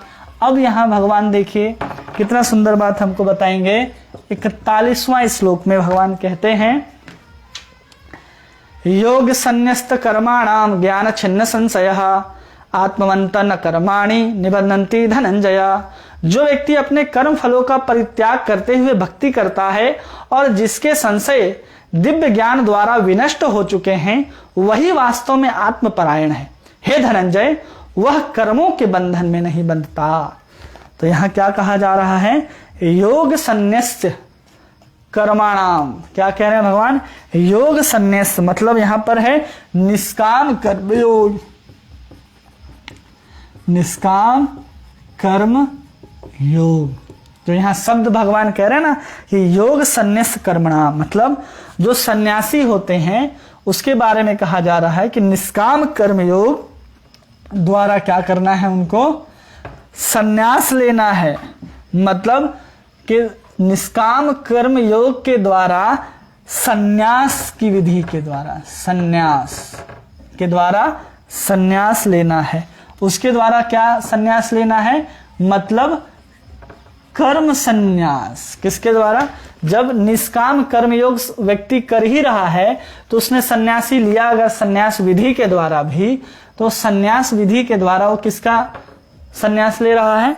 कर्म का संन्यास ले रहा है, जिसमें व्यक्ति क्या करता है? वो समस्त कर्म फलों का त्याग कर दिया है। जैसे ही हम निष्काम कर्म योग बोल रहे हैं तो समझना चाहिए कि ये क्या है? कर्म योग है, बुद्धि योग है, कृष्ण के लिए ही केवल कर्म है, वो सब निष्काम कर्म योग आ गया। जब निष्काम कर्म योग करते हुए व्यक्ति क्या हो गया? चित्त को शुद्ध कर लिया। अब चित्त को शुद्ध कर लिया, अब उसने क्या किया? निष्काम कर्म करते हुए भी वो कर्म न करते हुए क्या कर रहा है? अकर्म ही कर रहा है, क्योंकि वो कर्म में क्या देखता है? अकर्म देखता है, और अकर्म में भी कर्म देखता है। और जो ऐसा व्यक्ति संन्यास विधि के द्वारा क्या ले लेता है? संन्यास ले लेता है। और फिर कहते हैं उसने जब संन्यास लिया, किसके द्वारा लिया? निष्काम कर्म योग के द्वारा। जैसे ही वो निष्काम कर्म योग किया तो उसके अंदर क्या जागृत हो गया? ज्ञान जागृत हो गया। और जैसे ही ज्ञान जागृत हो गया तो भगवान कहते हैं उसके अंदर संशय का नाश हो गया। किसका नाश हो गया? संशय का नाश हो गया। और उसके बाद उसको क्या होता है? आत्मा में स्थित हो जाता है। वो किस में स्थित हो गया? अपने आत्मा में। और जैसे ही आत्मा में स्थित होगा तो जितने भी उसके कर्म के समूह हैं, जो जो वह किया है या करेगा, क्योंकि अकर्ता होकर के अकर्म करते हुए वो कर्म कर रहा है और कर्म करते हुए भी वो कर्म कर रहा है, तो उसको क्या कहते हैं यहां पर? वो कभी भी कर्म के बंधन में नहीं फंसता। इसको भगवान बोल रहे हैं कि वो क्या है? ज्ञान कर्म संन्यास है। निष्काम कर्म योग से ज्ञान उत्पन्न हुआ, उस ज्ञान के माध्यम से उसने क्या लिया? संन्यास विधि के द्वारा संन्यास लिया। अब वो किसमें अवस्थित हो गया? अकर्म में। अब वहां पर देखिए वो ज्ञान प्राप्त है तो संशय भी समाप्त है। अब उसके कर्म समूह भी समाप्त हो गए, क्योंकि ज्ञानी व्यक्ति संन्यास लेगा तो संसार में उपद्रव नहीं होंगे। संन्यास एक विधि का नाम नहीं, एक व्यवस्था का नाम नहीं है। संन्यास एक अवस्था का नाम है। हम व्यवस्था के तौर पर संन्यास ले लेते हैं, दंड धारण कर लेते हैं और उत्पात मचाते रहते हैं, वो बहुत गलत है। इसलिए हमको कर्म के माध्यम से ज्ञान में आना चाहिए और ज्ञान के माध्यम से ही संन्यास विधि से संन्यास लेना चाहिए। तभी हम क्या हो सकते हैं? कर्म के बंधन से मुक्त हो सकते हैं, अन्यथा हम मुक्त नहीं हो सकते। और कर्म का अगर हमको परित्याग करना है, जैसे कि अगर कोई कर्म कर रहा है, साधारण हम लोग कर्म करते हैं, हमको कर्म का परित्याग करना है, कर्म का फल नहीं चाहिए, तो हमको क्या करना पड़ेगा? साधारण भक्ति कीजिए, भक्ति में कोई कर्म फल नहीं आएगा। आप भक्ति करते हुए भी एक सन्यासी का जीवन जी सकते हैं। कर्म फल का क्या करना है? हमको परित्याग करना है, कर्म फल का परित्याग। तो हम क्या कर सकते हैं? कर्म फल का परित्याग कब करते हैं? भक्ति में भी करते हैं, क्योंकि हमारी चेतना निष्काम कर्म योग तक की कब पहुंचेगी? क्योंकि आपने अभी तक सुनते आए होंगे कि क्या कुछ करना पड़ता है निष्काम कर्म योग करने के लिए, कैसे इंद्रियां संयमित होगी, कैसे द्वंद्व से मुक्त होंगे। जब ये सब करेंगे तब हम निष्काम कर्म में अवस्थित होते हैं। या फिर हम केवल और केवल यज्ञार्थ कर्मण्योन्यत्र, सिर्फ और सिर्फ भगवान विष्णु के लिए कर्म करें। और वो कर्म कैसे हो सकता है आज के समय में? तो केवल हरे कृष्ण कृष्ण कृष्ण हरे हरे, हरे राम राम राम हरे हरे। भगवान इसी श्लोक में आखिरी में कहते हैं, इसी अध्याय में, तस्माद् ज्ञान संभूतम हस्तम ज्ञान सनात्मनः छित्त्वेन संशयं योगम उत्तिष्ठ योगम मति उत्तिष्ठ भारतः। अतएव तुम्हारे हृदय में अज्ञान के कारण संशय उठे हैं, उन्हें ज्ञान रूपी शस्त्र से काट डालो। हे भारत, तुम योग से समन्वित होकर खड़े हो और युद्ध करो। भगवान अर्जुन को क्यों समझा रहे हैं सब करने के लिए? भगवान कह रहे हैं कि तुम युद्ध करो। अज्ञान के कारण तुम्हारे अंदर क्या आया है? संशय आया है। अज्ञान के कारण अर्जुन तुम्हारे अंदर क्या आया? संशय। अब तुम क्या करो? ज्ञान के शस्त्र के द्वारा इस संशय को दूर कर दो। किसके द्वारा? ज्ञान शस्त्र, ज्ञान की तलवार के द्वारा तुम क्या करो अर्जुन? उसको दूर कर दो। अगर ऐसा करोगे तो तुम क्या कर लोगे, फिर समस्त शास्त्र से काट डालो और तुम योग में समन्वित हो जाओ। अब भगवान जिस योग की बात कर रहे हैं वो कौन सा योग है? निष्काम कर्म योग है, जिसको ज्ञान के द्वारा ही निष्पादन किया जाता है। तो भगवान कह रहे हैं अब तुम क्या करो, उस अज्ञान को क्या करो, ज्ञान रूपी सत्य से काट डालो और खड़े हो जाओ। इसलिए कहा जाता है कि अगर आत्म साक्षात्कार के लिए हमको क्या करते हैं, हम यज्ञ करते हैं। आत्म साक्षात्कार करने के लिए ही हम क्या कर रहे हैं, कर्म कर रहे हैं। इसलिए जब हमको आध्यात्मिक बोध की जब हम बात करते हैं, ज्ञान की बात करते हैं, तो एक होता है आत्मज्ञान, एक होता है भगवत ज्ञान। और गीता में ये दोनों मिलता है, आत्मज्ञान भी है। अभी तक हम लोग आत्मज्ञान ही देख रहे हैं और कुछ मात्रा में भगवत ज्ञान को भी हम लोगों ने देखा और सुना।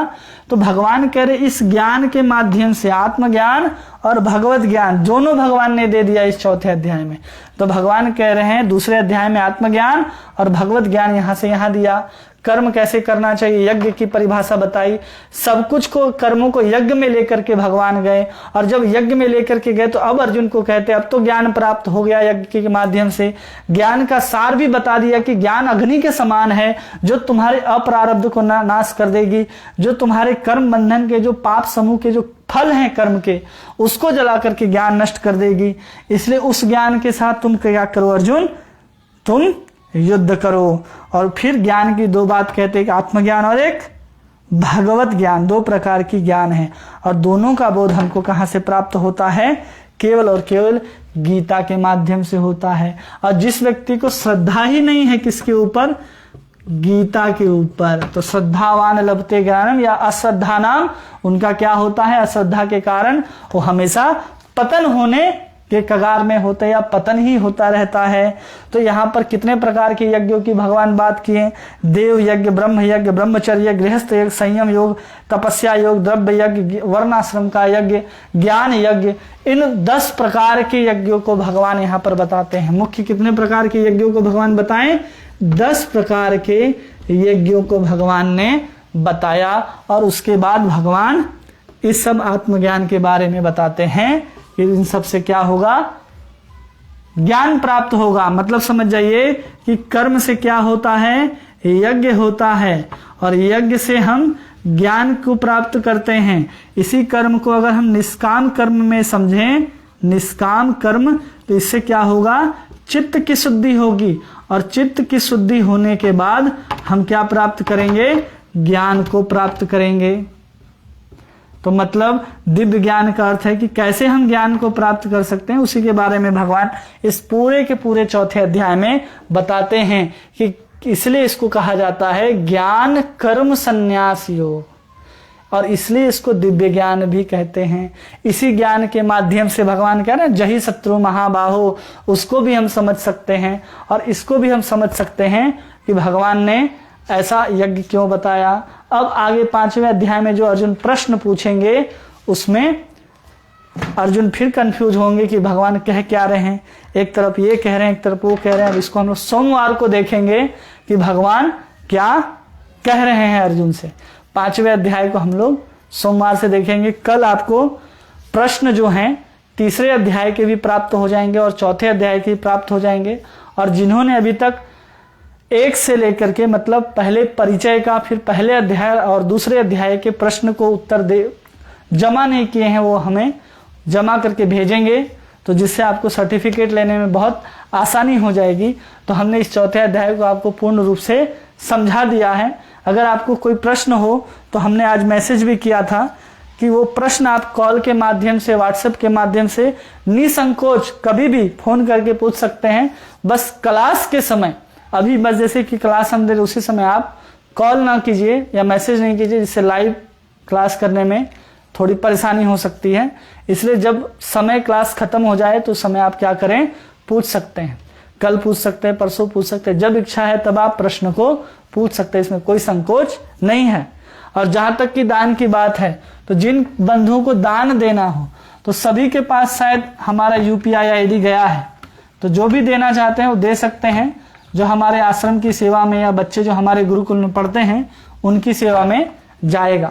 तो आप सभी का बहुत बहुत धन्यवाद। हरे कृष्णा।